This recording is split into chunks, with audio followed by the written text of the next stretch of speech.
আলহামদুলিল্লাহ রাব্বিল আলামিন ওয়াসসালাতু ওয়াসসালামু আলা রাসূলিহিল কারীম ওয়া আলা আলিহি ওয়া সাহবিহি আজমাইন আম্মা বা'দ। ফাকাল আল মুআল্লিফ রাহিমাহুল্লাহু তাআলা কিতাবুল জিহাদ ওয়াস সিয়ার। এই অধ্যায় হচ্ছে জিহাদ সম্পর্কে এবং নবী সাল্লাল্লাহু আলাইহি ওয়াসাল্লামের জীবনী সম্পর্কে। সিরাতের জামা হচ্ছে সিয়ার। আর জিহাদ মানে শাব্দিক অর্থ হচ্ছে প্রচেষ্টা চালানো। জাহাদা ইয়াজহাদু মানে হচ্ছে মেহনত করা, পরিশ্রম করা, প্রচেষ্টা চালানো। আর শরীয়তের ভাষায় জিহাদ হচ্ছে আল্লাহর দ্বীনকে শক্তিশালী করার জন্য, আল্লাহর কলেমাকে উঁচা করার জন্য আল্লাহর রাস্তায় সশস্ত্র যুদ্ধ করা আল্লাহর শত্রুদের বিরুদ্ধে। এ হচ্ছে বড় জিহাদ, মানে যেটা হচ্ছে জানের প্রাণের জিহাদ, আর নফসের জিহাদ মানে জান দিয়ে জিহাদ, যাতে মালও লাগে। আর এছাড়াও জিহাদ তার নিচে অনেক রকমের জিহাদ আছে। অর্থের জিহাদ, অর্থ দিয়ে দিনের খেদমত করা হচ্ছে, অর্থের জিহাদ। কথার দ্বারা জিহাদ, হক কথা বলা, তাওহীদ সুন্নতের কথা বলা, দিনের প্রচার প্রসার করা, বেশ বড় জিহাদ। এইরকমই হক কথা লিখা, কলমের জিহাদ। হক কথা লিখা, লিখার মাধ্যমে প্রচার করা অথবা বক্তব্যের মাধ্যমে প্রচার করা হক কথা। হক মানে আল্লাহর পক্ষ থেকে যা এসছে তাই হক। কুলিল হাক্কু মির রাব্বিকুম, রবের পক্ষ থেকে যা এসছে তাওহীদ, সুন্নাত, ঈমান, নেক আমল, জিহাদ। আল্লাহ পাক রব্বুল আলামিন কোরআনের প্রচার প্রসারকে জিহাদ বলেছেন। ফালা তুতিল কাফিরিন ওয়া জাহিদহুম বিহি জিহাদান কাবীরা, সূরা ফুরকান আল্লাহ বলেছেন, কাফিরদের আনুগত্য করিও না, তাদের কথা শুনিও না, এবং কোরআন দিয়ে তোমরা বড় জিহাদ করো। জাহিদহুম বিহি জিহাদান কাবীরা, দেখেন জিহাদান কবীর আল্লাহ বলেছেন। তো জিহাদ তাহলে বিভিন্ন স্তর আছে। সর্বনিম্ন জিহাদ হচ্ছে কোন জায়গায় অন্যায় হচ্ছে অথবা আল্লাহ পাকের দ্বীনের কাজ হওয়া উচিত হচ্ছে না, আপনি কিছুই করতে পারছেন না, অন্তরের ঘৃণা করাই হচ্ছে সর্বনিম্ন জিহাদ। অন্তর থেকে অন্যায়ের প্রতিবাদ জানানো, ঘৃণা করা অন্যায়কে এবং অন্যায়কারীদেরকে, পাপকে এবং পাপীদেরকে। আমাদের সে জাহেল মূর্খদের কথা আবার আলাদা আছে। পাপকে ঘৃণা করো, পাপীদের ঘৃণা করিও না, এটা জাহেলদের কথা অথবা ইসলামের শত্রুর কথা। হয় জাহেল সে মানে দিন জানে না, আর না হলে ইসলামের শত্রু। তো পাপ এবং পাপীদেরকে ঘৃণা করা যদি কিছুই না করতে পারি, বল প্রয়োগ করে আমরা অন্যায়কে বাধা দিতে পারলাম না, বল প্রয়োগ করার ক্ষমতা নেই, যেটা শাসকদের কাজ। অবশ্য আমাদের অধীনে যারা আছে তাদের ক্ষেত্রে বল প্রয়োগ আমরা করতে পারবো, নিজের ছেলে মেয়ের ক্ষেত্রে, স্ত্রীর ক্ষেত্রে, ছোট ভাই বোনদের ক্ষেত্রে বল প্রয়োগ করার ক্ষমতা আছে। আপনি কোম্পানির মালিক, মুদির, ম্যানেজার, সুতরাং ডাইরেক্টর, আপনি প্রধান শিক্ষক, হেডমাস্টার, সুতরাং আপনার ছাত্রদের উপর আপনার ক্ষমতা আছে বল প্রয়োগ করে অন্যায় কাজে বাধা দেওয়া। অন্যায় কাজ যদি হয় তাহলে যে কোনো জায়গায়, এটা হচ্ছে এক স্তরের জিহাদ। আর তা না হইলে কথার দ্বারা জিহাদ হবে লিসানি, আর তা না হইলে হবে কলবিহি, সর্বনিম্ন জিহাদ। আর একটি জিহাদ আছে যেটা বলা হয়নি, সেটা হচ্ছে নিজেকে গুনাহ থেকে বাঁচিয়ে রাখা, যাকে নফসের জিহাদ বলে লোকেরা। হ্যাঁ, জিহাদ বিন নফস। জিহাদ বিন নফসের দুটো অর্থ, একটা হচ্ছে জানকে আল্লাহর রাস্তায় কুরবানি করা, এটা হচ্ছে বড় জিহাদ, সশস্ত্র জিহাদ। আর একটা হচ্ছে নফসের জিহাদ, জিহাদ বিন নফস মানে নিজের নফসের সাথে জিহাদ করা, নিজেকে গুনাহ থেকে বাঁচিয়ে রাখা, ফরজ ওয়াজিব আদায় করা, দ্বীনের উপর অটল থাকা, ইস্তিকামাত, ইন্নাল্লাযীনা ক্বালু রাব্বুনা আল্লাহ সুম্মা ইসতাকামু, এটা হচ্ছে জিহাদ। আপনি ফজর নামাজ পড়ছেন, আপনার জিহাদ নফসের সাথে, আপনার ঘুমের বিরুদ্ধে, আপনার মনের চাহিদা, শাহওয়াত, কুপ্রবৃত্তির বিরুদ্ধে জিহাদ, এটা হচ্ছে নফসের জিহাদ। এই সমস্তগুলি হচ্ছে জিহাদ। এখানে আসল জিহাদ যে অধ্যায় আছে সেটা হচ্ছে আল্লাহ রাস্তায় সশস্ত্র জিহাদের কথা বলা হয়েছে। তার কিছু শর্ত রয়েছে, সেই শর্তগুলি যখন পূর্ণ থাকবে তখন আল্লাহ রাস্তায় মুমিন বান্দারা জিহাদ করবে। আন আব্দুল্লাহ বিন মাসউদ রাদিয়াল্লাহু তাআলা আনহু قال, আব্দুল্লাহ বিন মাসউদ রাদিয়াল্লাহু তাআলা আনহু বলছেন, সাআলতু রাসূলুল্লাহ সাল্লাল্লাহু আলাইহি সাল্লাম, আমি আল্লাহ রাসূল সাল্লাল্লাহু আলাইহি সাল্লামকে জিজ্ঞেস করলাম, কুলতু বললাম, ইয়া রাসূলুল্লাহ, হে আল্লাহ রাসূল, আইয়ুল আমালি আফদালু, কোন আমল সবচেয়ে শ্রেষ্ঠ, সর্বোত্তম আমল কি? আফদাল, ফাজলা আফজল থেকে হচ্ছে আফদাল, এটা একটা বাব আছে অধ্যায়, কারম এর মতো, ফাজলে আফজল মুসাইব আফদাল ইসিম তাফজিল। কাল নবী সাল্লাল্লাহু আলাইহি ওয়াসাল্লাম বলেন, আস-সালাতু আলা মিকাতিহা, নামাজকে যথাসময়ে আদায় করা, নামাজের ওয়াক্তে আদায় করা। আস-সালাতু আলা মিকাতিহা মানে আলা মিকাতিস সালাহ, হাজামিরের মারজা হচ্ছে সালাহ, নামাজকে নামাজের ওয়াক্তে আদায় করা। আর নামাজের ওয়াক্ত হচ্ছে আউয়াল ওয়াক্ত, প্রথম ওয়াক্ত, আর শেষ ওয়াক্ত। এই দুই ওয়াক্তের মাঝখানে হচ্ছে নামাজ। কোনটি উত্তম? প্রথম ওয়াক্তে। অধিকাংশ নামাজ প্রথম ওয়াক্তে আদায় করা উত্তম। হ্যাঁ, যেমন এশার নামাজ দেরি করে যদি জামাত করা যায়, একা নয় যে আমি জামাতে গেলাম না, বসে থাকলাম, পরে রাত 9টায় 10টায় পড়বো না, এটা উত্তম নাই। জামাত ছেড়ে 27 গুণ আপনি হারিয়ে ফেললেন, তাতে উত্তম কি করে হলো? গুনাহগার জামাতে না যা, পুরুষ লোক জামাতে যদি না যায়। যেমন মহিলারা বাড়িতে নামাজ পড়ে একটু বিলম্ব করে এসা নামাজ পড়লো, তারপরে আপনার যদি আমরা পারি যে নামাজটাকে, এশার নামাজটা একটু লেট করে রাত 9টা 10টার মধ্যে আমরা জামাত কায়েম করলাম একটু বিলম্বে, তাহলে এটা আফজাল, যেমন নবী করিম সাল্লাল্লাহু আলাইহি ওয়াসাল্লাম বলেছেন। কিন্তু দেখতে হবে, বৃহৎ স্বার্থ দেখতে হবে যে আমরা যদি রাত 9টার পরে একটু বিলম্ব করে নামাজ পড়ি তাহলে লোক সংখ্যা বেশি হবে না, রাত যদি 7টা 7:30 8টার মধ্যে পড়ি তাহলে লোক সংখ্যা বেশি। এটাও জরুরি, কারণ হয়তো রাত 9টা 10টা হইতে হইতে লোকজন ঘুমিয়ে পড়বে আর আসবে না নামাজ পড়তে। এক সমস্যা আছে, আমার দেশের লোকেরা বিলম্ব করে নামাজ পড়ে, বিশেষ করে আমরা জানি না হানাফি সমাজে কি করে, আহলে হাদিসের লোকেরা রাত 9টা থেকে 9:30টার মধ্যে এসে নামাজ পড়ে, বিলম্ব করে। তাতে হয় কি, অন্ধকারে গ্রামে গঞ্জে অনেক লোক নামাজ আসে না। সৌদি আরবে এর বিপরীত, এশার নামাজ মাগরিব আর এশার মাঝখানে মাত্র 1 ঘন্টা সময় ব্যবধান, তারপরে আউয়াল ওয়াক্তে এরা এশা পড়ে নেয়। এটা বৃহৎ স্বার্থের জন্য, যদিও আফজাল হচ্ছে বিলম্ব করা, কিন্তু তারা বলছে যে লোকজন হয় শুয়ে পড়বে, ঘরে ঢুকে পড়বে আর নামাজে আসবে না, অথবা বাজারে ব্যস্ত হয়ে যাবে। আজকাল এখানে প্রথাই হয়ে গেছে যে এশা পরে সব কাজকর্ম, বাজার কেনাকাটা সবাই এশা পরে ব্যস্ত হয়ে পড়বে আর জামাতে আসবে না ইত্যাদি বিভিন্ন অজুহাতে এখানে বৃহৎ স্বার্থ মনে করে এটাকে আগে রাখা হয়েছে। কিন্তু উত্তম নামাজ হচ্ছে এশার নামাজ বিলম্বে নামাজ পড়া, যদি সম্ভব হয় একসাথে লোকজন জমা হয়ে যাওয়া। আর আর কোন নামাজ? হ্যাঁ, গ্রীষ্মকালে যখন গরমের সময়, গরমের সিজনে, যে বিশেষ করে যে দেশগুলি গরম দেশ, সেসব দেশে জোহরের নামাজকে একটু লেট করে পড়া, গরমের দিন, শীতকালে নয়।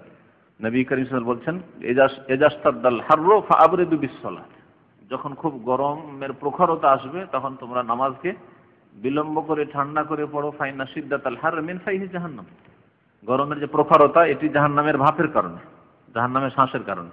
তো বাকি নামাজ সবগুলি আউয়াল ওয়াক্তে উত্তম। ফজর নামাজ আউয়াল ওয়াক্তে উত্তম, কিন্তু হানাফি ভাইরা একেবারে শেষ ওয়াক্তে নামাজ পড়ে, অনুত্তম নামাজ পড়ে। আসরের নামাজ আউয়াল ওয়াক্তে না পড়ে একেবারে অপছন্দনীয় মাকরুহ ওয়াক্তে এরা আসর নামাজ পড়ে, মাগরিবের 1 ঘন্টা আগে। এই দুইটি নামাজের সাথে এরা সুন্নতের খেলাফ, মানে খুব বেশি বাড়াবাড়ি করে। ফজর নামাজকে একেবারে সূর্য ওঠার কাছাকাছি কাছিয়ে দেওয়া, আর আসর নামাজকে একেবারে সূর্য ডুবার কাছাকাছি পৌঁছে দেওয়া। অথচ নবী সাল্লাল্লাহু আলাইহি ওয়াসাল্লামের সহিহ হাদিসে আউয়াল ওয়াক্তে ফজর নামাজ গালাসে পড়ার কথা বলা হয়েছে।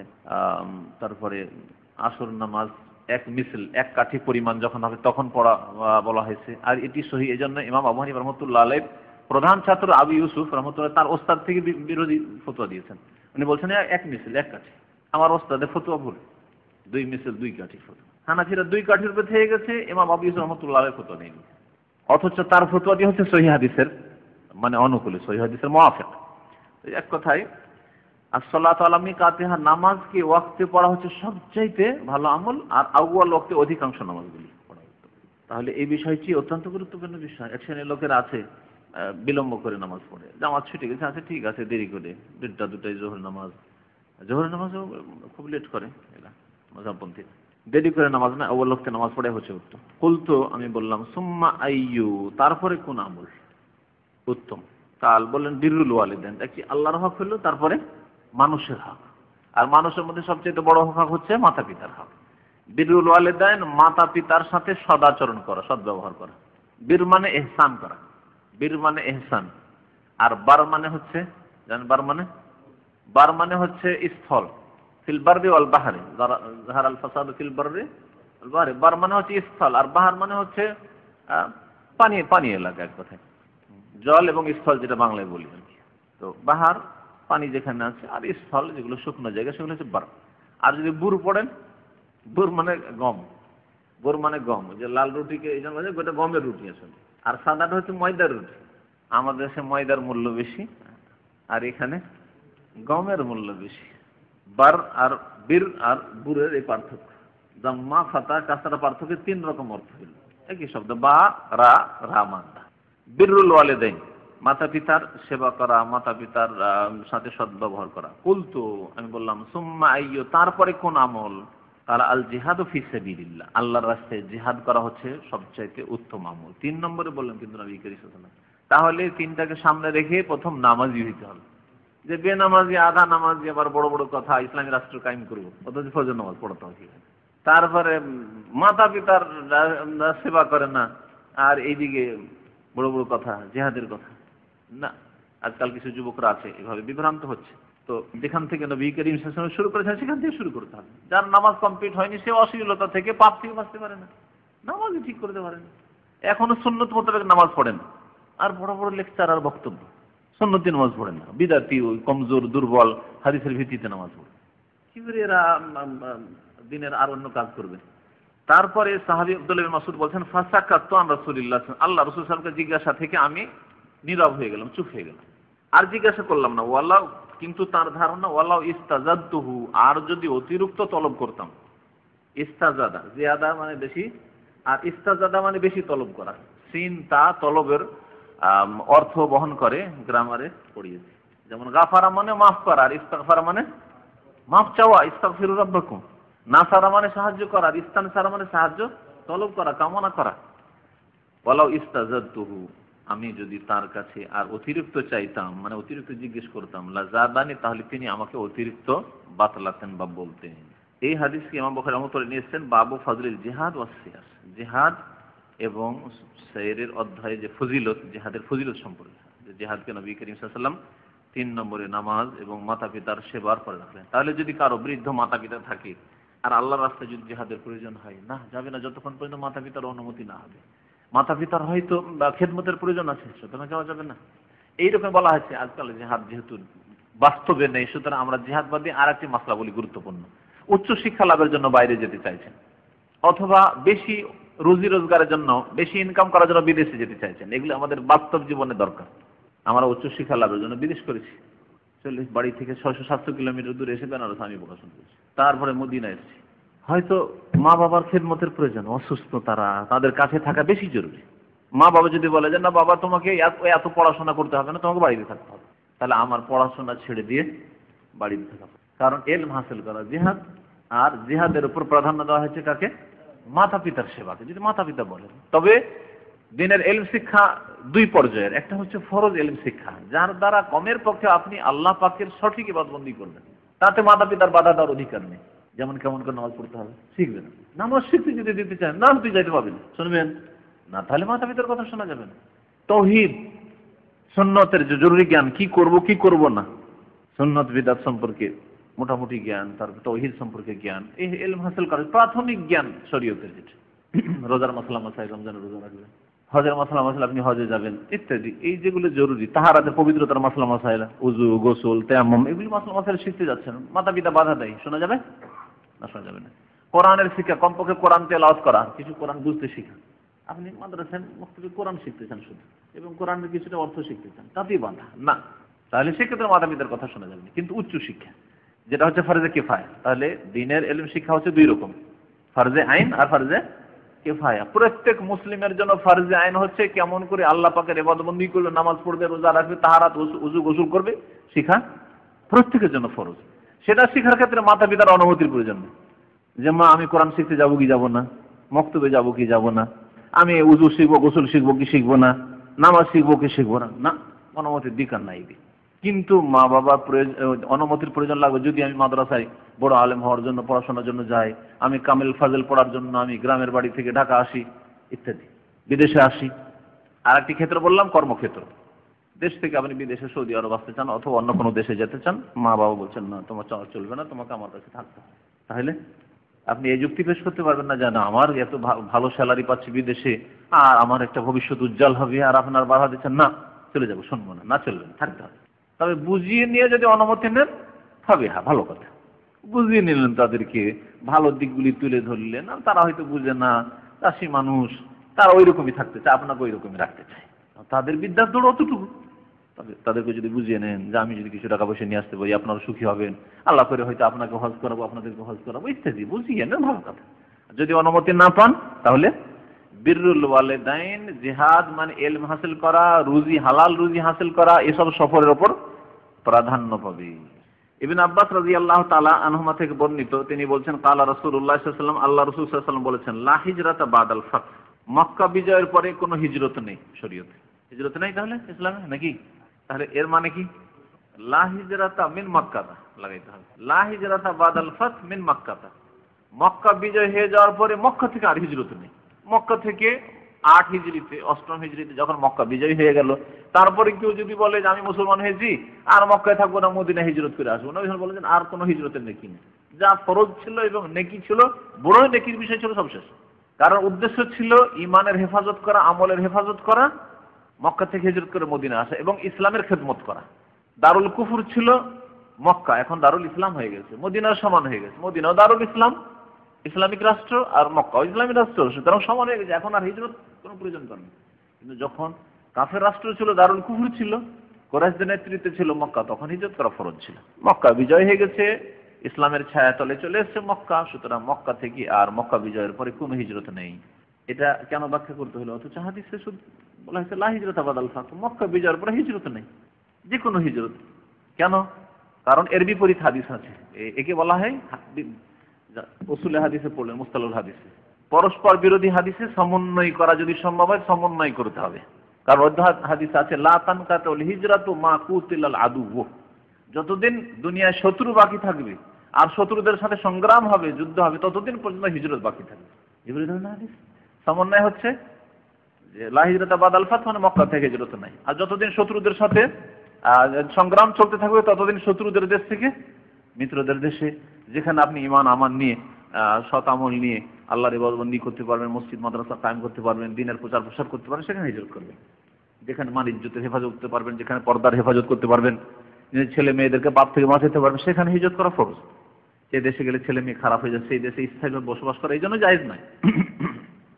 তবে মক্কা বিজয়ের পরে যখন হিজরত নেই, তো কোন নেক আমল আছে? বলছে হ্যাঁ, ওয়ালাকিন জিহাদুন ওয়া নিয়্যাহ, তবে জিহাদ বাকি আছে। জিহাদ থাকবে যেখানে প্রয়োজন আছে, আর যেই রকমের জিহাদের প্রয়োজন আছে। জিহাদ অনেক রকমের, তা শুরুতে বলেছি। ওয়া নিয়্যাতুন, এবং সৎ নিয়ত আছে। আপনি ভালো নিয়ত রাখেন, কাজ যদি নাও করতে পারেন তবু নেকি পাবেন। হ্যাঁ, ঠিক না? অনেক কাজ আছে আমরা করতে পারছি না, কিন্তু যদি সৎ নিয়ত থাকে আপনি নেকি পাবেন। তাহাজ্জুদ পড়ার নিয়ত আছে আর নিয়ত করে শুইলেন, উঠতে পারলেন না, নাকি পাবেন না? পাবেন না। হ্যাঁ, সফরে গেছেন, বেশ কিছু ইবাদত বন্দেগী আপনি বাড়িতে থাকলে করতেন, সফরে করতে পারলেন, নাকি পাবেন না? পাবেন না। ওই রকমই নবী করিম সাল্লাল্লাহু আলাইহি ওয়াসাল্লাম বলেছেন, মান মাতা ওয়ালাম ইয়াগজু ওয়ালাম ইউহাদ্দিস নাফসাহু বিল গাজব মাতা আলা শুবাতিন মিন নিফাক। কোন ব্যক্তি যদি এই অবস্থায় মারা যায় যে না কোনোদিন আল্লাহর রাস্তায় জিহাদ করলো না, এবং জিহাদের কখনো আকাঙ্ক্ষাও করলো না, যে আল্লাহ যদি সুযোগ সুবিধা দিত তো করতাম, আকাঙ্ক্ষা করলো না, তাহলে সে মুনাফিক হয়ে মরবে। মাতা আলা শুবাতিন মিন নিফাক, মুনাফিকের একটা অংশ নিয়ে সে মরবে। কিন্তু সৎ নিয়ত যদি থাকে, মুসলিম হয়ে মরবেন। আমরা করতে পারছি না, অবস্থা আমাদের অনুকূলে নেই, কিন্তু আল্লাহ পাক কোনোদিন সুযোগ সুবিধা দিলে প্রস্তুত, মানসিক দিক থেকে প্রস্তুত, নিয়তের দিক দিয়ে প্রস্তুত, নিয়ত আছে, ইন্নামাল আমালু বিন্নিয়াত, তাহলে আপনি নেকি পাচ্ছেন। এর মানে হচ্ছে এই হাদিস যে জিহাদ আছে ইসলামে, এবং নিয়ত, সৎ নিয়ত আছে। যে কোনো নেক আমলের নিয়ত রাখেন, পারলেন পারলেন না, পারলেন পারলেন না। যখন আমাদের সমাজে অধিকাংশ লোক গরিব, আমরা যাকাত দিতে পারি না, কিন্তু যদি সৎ নিয়ত রাখি, আল্লাহ পাক যদি টাকা পয়সা দেন, তাহলে সুন্দর করে যাকাত দেব। অনেক পয়সাওয়ালারা যাকাত দেন, আমি ইনশাআল্লাহ দেব, নিয়ত আছে আপনার, নেকি পাবেন ইনশাআল্লাহ। হজের টাকা নেই, উমরা করার টাকা নেই, মক্কা আসতে পারেন না, দূরে বসবাস করেন, আল্লাহ যদি টাকা পয়সা দিতেন তাহলে আমি হজ করতাম, উমরা করতাম, আর দিলেই আমি ইনশাআল্লাহ হজ উমরা করব। আমার ওই 60 বছর 70 বছর বুড়ো হয়ে হজ করব দেশি হাজিদের মতো না, পয়সা হলে ইনশাআল্লাহ হজ করব, নিয়ত আছে। করতে পারলেন না, ইনশাআল্লাহ আল্লাহ নেকি দেবেন। ইন্নামাল আমালু বিন্নিয়াত, অত্যন্ত ব্যাপক হাদিস, শুধু 2-4টি ক্ষেত্রে নিয়ত সীমিত না, প্রত্যেক আমলের ক্ষেত্রে সৎ নিয়তের ফল আছে। ওয়ালাকিন জিহাদুন ওয়া নিয়্যাহ। ফাইজা উস্তুন ফিরতুম ফানফিরু, তারপরে নবী সাল্লাল্লাহু আলাইহি ওয়াসাল্লাম বলছেন, সুতরাং তোমাদেরকে যখন বেরিয়ে পড়তে বলা হবে, মাজহুলের সেগা ইস্তানফারা বা ইস্তিফাল থেকে, তোমাদেরকে যখন বেরিয়ে পড়তে বলা হবে আল্লাহর রাস্তায়, ফানফিরু, তখন বেরিয়ে পড়ো। অর্থাৎ জিহাদের রাস্তায় যখন বেরিয়ে যেতে বলা হবে যে এখন আল্লাহর রাস্তায় বেরিয়ে পড়ুন, তখন বেরিয়ে পড়েন। তাহলে প্রস্তুত থাকতে হবে। কে বলবে আপনাকে বেরিয়ে যাওয়ার জন্য? হ্যাঁ, রাষ্ট্রনেতা। এখানে জিহাদ সম্পর্কিত যতগুলি হাদিস আছে সামনে রেখে ফয়সালা করতে, এমন নয় যে কে একজন নেতা হয়ে গেল আপনাদের মধ্য থেকে, আপনি এই চলো, আর বেরিয়ে পড়লেন আপনি। যেমন করে গুমরাহ হয়েছে, পথভ্রষ্ট হয়েছে আব্দুর রহমান, বাংলা ভাইয়েরা নিজে আমির হয়ে বসলো, আর কিছু সদস্য তৈরি করে নিল, আবার এখন বেরিয়ে পড়ো, চলো। গুমরাহি, খারেজিদের কাজ। তাহলে কে বের হতে বলবে? যাকে বের হতে বলার ক্ষমতা দেওয়া হয়েছে শরীয়তে, তিনি হচ্ছেন ইমাম, ইমাম হচ্ছে দুই প্রকার, এর আগে বলেছি। এক মসজিদের নামাজের ইমাম, আর এক হচ্ছে নেতৃত্বের ইমাম। হ্যাঁ, ইমামাতে সুগরা আর ইমামাতে উজমা। নামাজের ইমামতি করছে ইমামাতে সুগরা বলা হয়েছে, আর ইমামাতে উজমা হচ্ছে যে রাষ্ট্রের প্রধান হওয়া। নবী সাল্লাল্লাহু আলাইহি ওয়াসাল্লামের হাদিস গত সপ্তাহে শুনিয়েছিলাম কোন একটি অনুষ্ঠানে, ইন্নামাল ইমামু জুন্নাতুন, নিশ্চয় ইমাম হচ্ছে ঢাল স্বরূপ, ইউকাতালু মিন ওয়ারাইহি, তার পিছনে থেকে যুদ্ধ করতে হবে, তার পিছনে থেকে। আজকাল দেশ ভাগ হয়ে গেছে, ছোট ছোট ছোট ছোট অনেক দেশ হয়ে গেছে। তাহলে আপনার যে যে দেশে আছেন সেই দেশের ইমাম, মুসলিম ইমাম যদি বলে, যদিও তার জীবনে ফাসিকি থাকে, ব্যক্তি জীবনে তার গুনাহ আছে, কিন্তু সে শরীয়ত মোতাবেক বলছে যে আল্লাহর রাস্তায় জুলুম দূর করার জন্য মুসলিমদের থেকে আমাদেরকে জিহাদে বেরিয়ে পড়তে হবে, বেরিয়ে যান, চলেন বের হন, তাহলে আদেশ মানতে হবে ইউকাতাল মিন ওয়ারাহি, তার পেছনে থেকে, তার নেতৃত্বে। তো এখানে তাই বলা হয়েছে ফাইজাস্তানফিরতুম, যখন তোমাদেরকে বেরিয়ে যেতে বলা হবে, ফানফিরু, তখন বেরিয়ে পড়ো। আর যেই সেই বলল বেরিয়ে যেতে আর বেরিয়ে পড়লেন আর অন্যায় কাজ করলেন, এমন কাজ করবেন না। আন আবি হুরায়রা রাদিয়াল্লাহু তাআলা আনহু আন রাসূলিল্লাহ সাল্লাল্লাহু আলাইহি ওয়াসাল্লাম قال قال سليمان بن داود عليهما السلام لا أطوفن الليلة على 100 امرأة أو 99 امرأة كلهن يأتي بفارس يجاهد في سبيل الله। নিয়ত কত সুন্দর, নিয়ত বেশ ভালো, কিন্তু নিয়তের সাথে আমলও লাগবে, এই হাদিস প্রমাণ করে। হাদিসে কি আছে শুনেন। আবু হুরায়রা রাদিয়াল্লাহু তাআলা আনহু বলছেন যে রাসূলুল্লাহ সাল্লাল্লাহু আলাইহি ওয়াসাল্লাম একদিন বললেন, কালা সুলাইমান আলাইহিস সালামের কথা। দাউদ আলাইহিস সালাম নবী এবং বাদশা, তার ছেলে সুলাইমান নবী এবং বাদশা।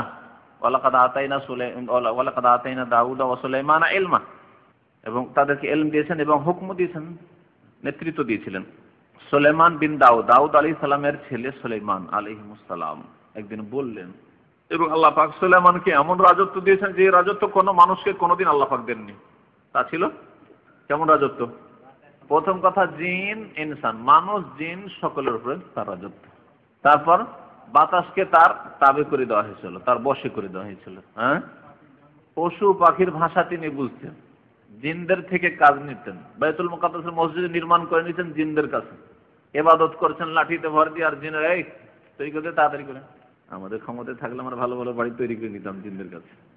কিন্তু সুলাইমান আলাইহিস সালাম আল্লাহ পাকের কাছে দোয়া করেছেন, কোরআনে কারীম আছে, সুতরাং এই কাজ আর কারোর জন্য না, এই রাজত্ব আল্লাহ আর কাউকে দেননি, তার দোয়া কবুল হয়েছে।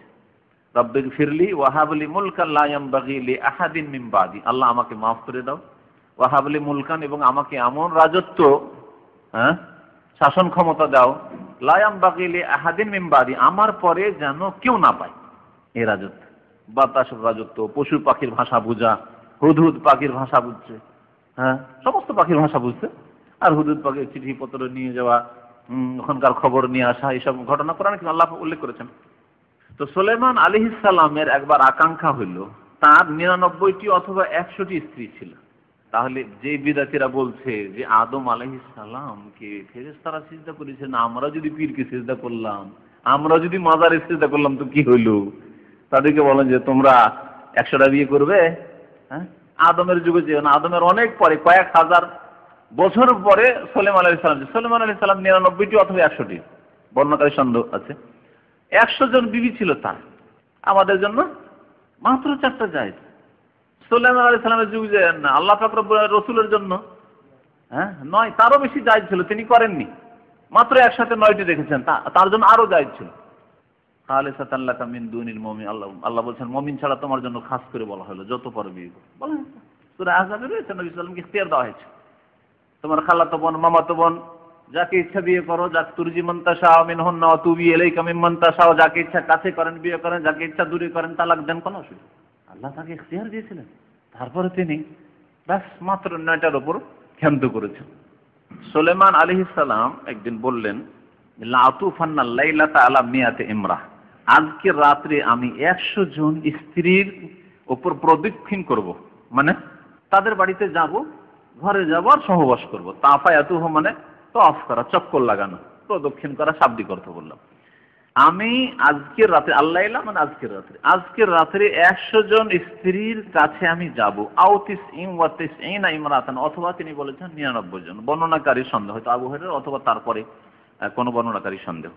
এবং উদ্দেশ্য হচ্ছে কুল্লুহুন্না ইয়াতি বিফারিসিন ইউজাহিদু ফি সাবিলিল্লাহ, তাদের প্রত্যেকে জন্ম দেবে একজন অশ্বরোহী। হ্যাঁ, ফারেস মানে ঘোড়সওয়ার, খুব সহজ ভাষায়, হ্যাঁ, যে ঘোড়সওয়ারে ঘোড়ায় চড়াই পটু এবং ঘোড়া চড়ে যে যুদ্ধ করতে পারে, মুজাহিদ তৈরি হবে। আর তারা কি করবে? মুজাহিদ ফি সাবিলিল্লাহ, আল্লাহর রাস্তায় তারা জিহাদ করবে। তাহলে সুলাইমান আলাইহিস সালামের জামানায় বাতিল শক্তি ছিল, একটা বোঝা গেল। মাসলা ইস্তেমবাদ থেকে বোঝা গেল সেই জামানায় বাতিল শক্তি ছিল। বাতিল শক্তি যদি না থাকতো তাহলে জিহাদের প্রয়োজনে উঠতো না। হ্যাঁ, সেই জামানায় তাহলে শিরক কুফরি ছিল, পাপ ছিল, যাদের বিরুদ্ধে তিনি জিহাদের আশা আকাঙ্ক্ষা করেছেন। তাহলে আদম আলাইহিস সালামের পর থেকে হাবিল কাবিল থেকে যে শুরু হয়েছে হক বাতিলের লড়াই, সব জামানায় আছে। সুলাইমান আলাইহিস সালাম বাদশাহ হয়েছেন, নবী এবং বাদশাহ, তারপরও বাতিল শক্তি আছে। তাহলে আজকালকার জামানায় সাধারণ লোকেরা যদি ইসলামী আইনের বাস্তবায়ন করে, তারপরে কি পাপী থাকবে না? থাকবে, কিন্তু যাতে লুকিয়ে থাকে, মাথা চাড়া দিয়ে না থাকে, শক্তিশালী হয়ে না থাকে, গোপনে থাকে, শক্তিশালী হয়ে না থাকে। বলছেন যে প্রত্যেকে আল্লাহর রাস্তায় জিহাদ করবে। 99 জন বা 100 জন স্ত্রী থেকে 100টা ছেলে জন্মাবে, আর আমার 100 ছেলে আল্লাহর রাস্তায়। আজকাল যদি বলা হয় অপরের ছেলে যাক, আমার যেন না যায়।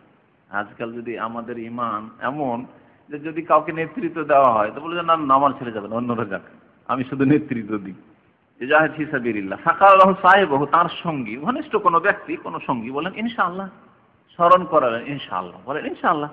কিন্তু তিনি ভ্রুক্ষেপ করলেন না, হয়তো অন্য মনস্ক ছিলেন, খেয়াল করলেন না। নবী সম্পর্কে এরকম ধারণা করা যায় না তিনি অস্বীকার, না না আমি ইনশাআল্লাহ বলবো না, এই কথা হইতে পারে না। আর হাদিসে এই কথা বলা হয়নি। ফালাম ইয়াকুল ইনশাআল্লাহ, কিন্তু তিনি ইনশাআল্লাহ বললেন না, মানে হয়তো কথা বেখেয়ালে ছিলেন, হতে পারে, আল্লাহু আ'লাম। অথবা অনেক সময় এরকম ধারণা হইতে পারে ইনশাআল্লাহ বলে মানে আল্লাহ চাইলে, না আমার ইচ্ছা আছে, দৃঢ় সংকল্প, এরকমও খেয়াল হইতে পারে। অনেক লোকেরা, যদিও নবী সাল্লাল্লাহু আলাইহি সাল্লাম দ্বীনের মাসলা জানছেন, ইনশাআল্লাহ বলা মানে এই না যে আল্লাহর উপর ছেড়ে দিলাম।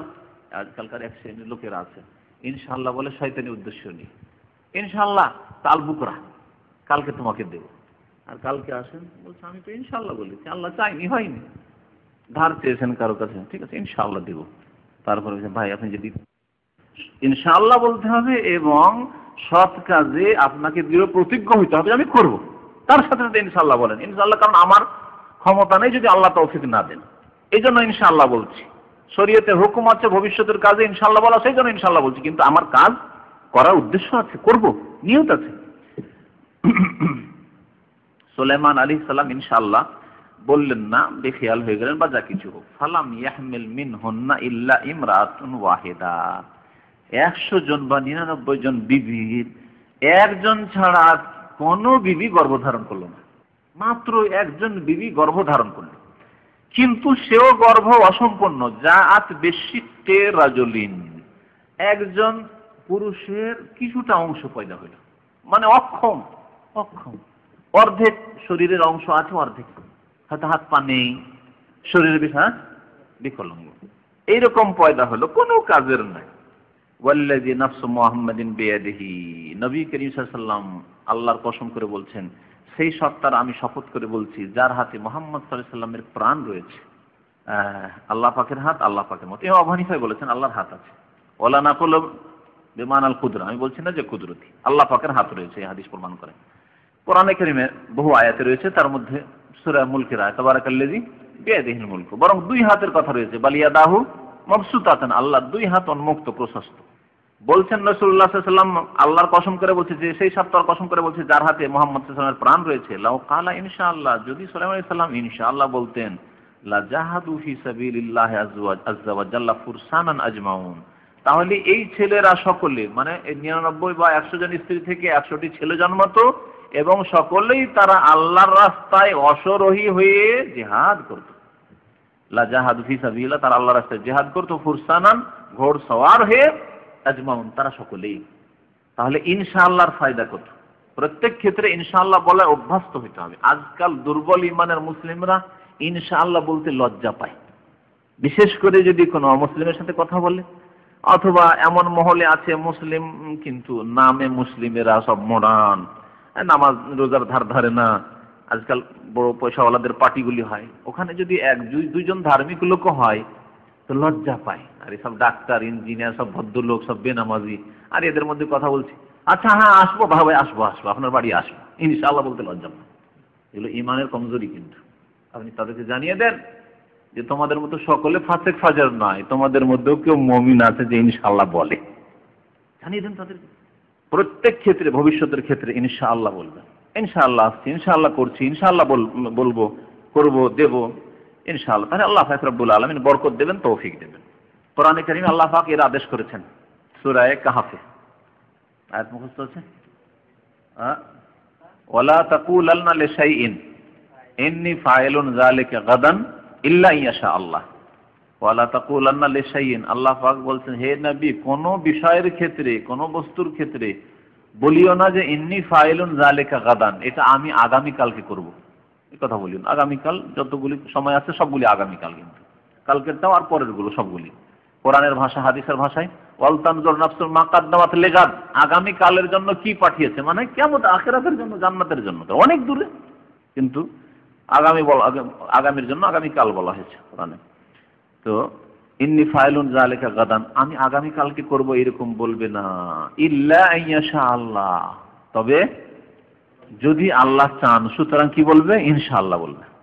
ইনশাআল্লাহ, ইযা শা আল্লাহ, বিমাশিয়াতিল্লাহ, যে ভাষায় বলেন। লাকাদ সাদাকাল্লাহু রাসূলাহু রুয়া বিল হক লাতাদখুলুন্নাল মাসজিদাল হারামা ইনশাআল্লাহু আমিনিন। মসজিদে হারামে তোমরা প্রবেশ করবে যখন কাবা কাফেরদের দখলে ছিল। আল্লাহ পাক রব্বুল স্বপ্নে দেখালেন নবী সাল্লাল্লাহু আলাইহি ওয়াসাল্লামকে, এবং নবী সাল্লাল্লাহু আলাইহি ওয়াসাল্লাম বললেন লাকাদ সাদাকাল্লাহু রাসূলাহু রুয়া বিল হক লাতাদখুলুন্নাল মাসজিদাল হারাম, তোমরা মসজিদে হারামে প্রবেশ করবে ইনশাআল্লাহ, আল্লাহ চাইলে। ইমাম বুখারী রাহমাতুল্লাহ আলাইহি অধ্যায় কায়েম করেছেন এই হাদিসের বাবু মান তালাবাল ওয়ালাদ লিল জিহাদ। এই অধ্যায় হচ্ছে ওই ব্যক্তি সম্পর্কে যে ব্যক্তি ছেলে তলব করে আল্লাহ পাকের কাছে, কিসের জন্য? যে আল্লাহ রাস্তায় আমার ছেলে জিহাদ করবে, মানে সৎ নিয়ত নিয়ে। আমরা যদি আল্লাহ পাক আমাদেরকে নেক ছেলে দেন, তাহলে আমরা দ্বীনের আলেম করব, দ্বীনের খাদেম করব, যা ভালো উদ্দেশ্য রাখা, তাহলে আল্লাহ পাক তৌফিক দেবেন। এবং তার সাথে সাথে ইনশাআল্লাহ বলা। আন আনাস বিন মালিক রাদিয়াল্লাহু তাআলা আনহু আন নবী সাল্লাল্লাহু আলাইহি ওয়াসাল্লাম قال التعاون شهادة لكل مسلم। নবী সাল্লাল্লাহু আলাইহি ওয়াসাল্লাম ইরশাদ করেছেন যে তাউন মানে মহামারী, প্লেগ। তাউন হচ্ছে কোনো খাস রোগ না, এমন রোগ যেই রোগগুলিতে অনেক লোক একসাথে মরে যায়, মহামারী আম শব্দ এটি। তাউন, প্লেগ যাকে বলা হয়। যেমন কোন রোগগুলি? কলেরা, বসন্ত, গুটি বসন্ত আগের জামানায় ছিল, আজকাল তো শুধু নামই শুনছেন, অনেকে নাম পর্যন্ত হয়তো শুনেননি। গুটি বসন্ত, কখনো কখনো আমাদের দেশগুলিতে আজকাল ডায়রিয়া হচ্ছে। ডায়রিয়াটা কলেরার ক্ষুদ্র আকার, কলেরা খুব ব্যাপক আকার ধারণ করে নাই, ডায়রিয়াটা ওর ক্ষুদ্র আকার। এই ধরনের যতগুলি যে কোনো রোগ হইতে পারে, নতুন নতুন মহামারী আসতে পারে। মহামারী আজকাল যেমন এই যে ফ্লুগুলো, বার্ড ফ্লু, সোয়াইন ফ্লু আসছে, আর অনেক লোক তাদের আক্রান্ত হয়ে মারা যাচ্ছে, ব্যাপক আকার যদি ধারণ করে সেটা তখন মহামারীতে পরিণত হবে। হ্যাঁ, এই ডেঙ্গু জ্বর যেটাকে বলছে, হ্যাঁ হ্যাঁ ঠিক। এই ধরনের নতুন নতুন আল্লাহ পাকের আযাব আসতে পারে। তাউন যদি কোনো মুসলিম ভালো মানুষ, নামাজি মানুষ যদি মহামারীতে মারা যায়, তো শাহাদাতুন লিকুল্লি মুসলিম, এটি হচ্ছে শহীদের মর্যাদা প্রত্যেক মুসলিমের জন্য। মুসলিম যদি এরকম কোন রোগে মহামারীতে মারা যায়, তাহলে সেই ব্যক্তি শহীদ হবে, আল্লাহ রাস্তায় শাহাদাতের বা শহীদ হওয়ার মর্যাদা পাবে। শহীদ তাহলে কয় রকমের? শহীদ দুই রকমের, মানে শহীদ হচ্ছে দুই রকমের। একটা হচ্ছে শাহাদাতে হাকিকি, আর একটা হচ্ছে শাহাদাতে হুকমি।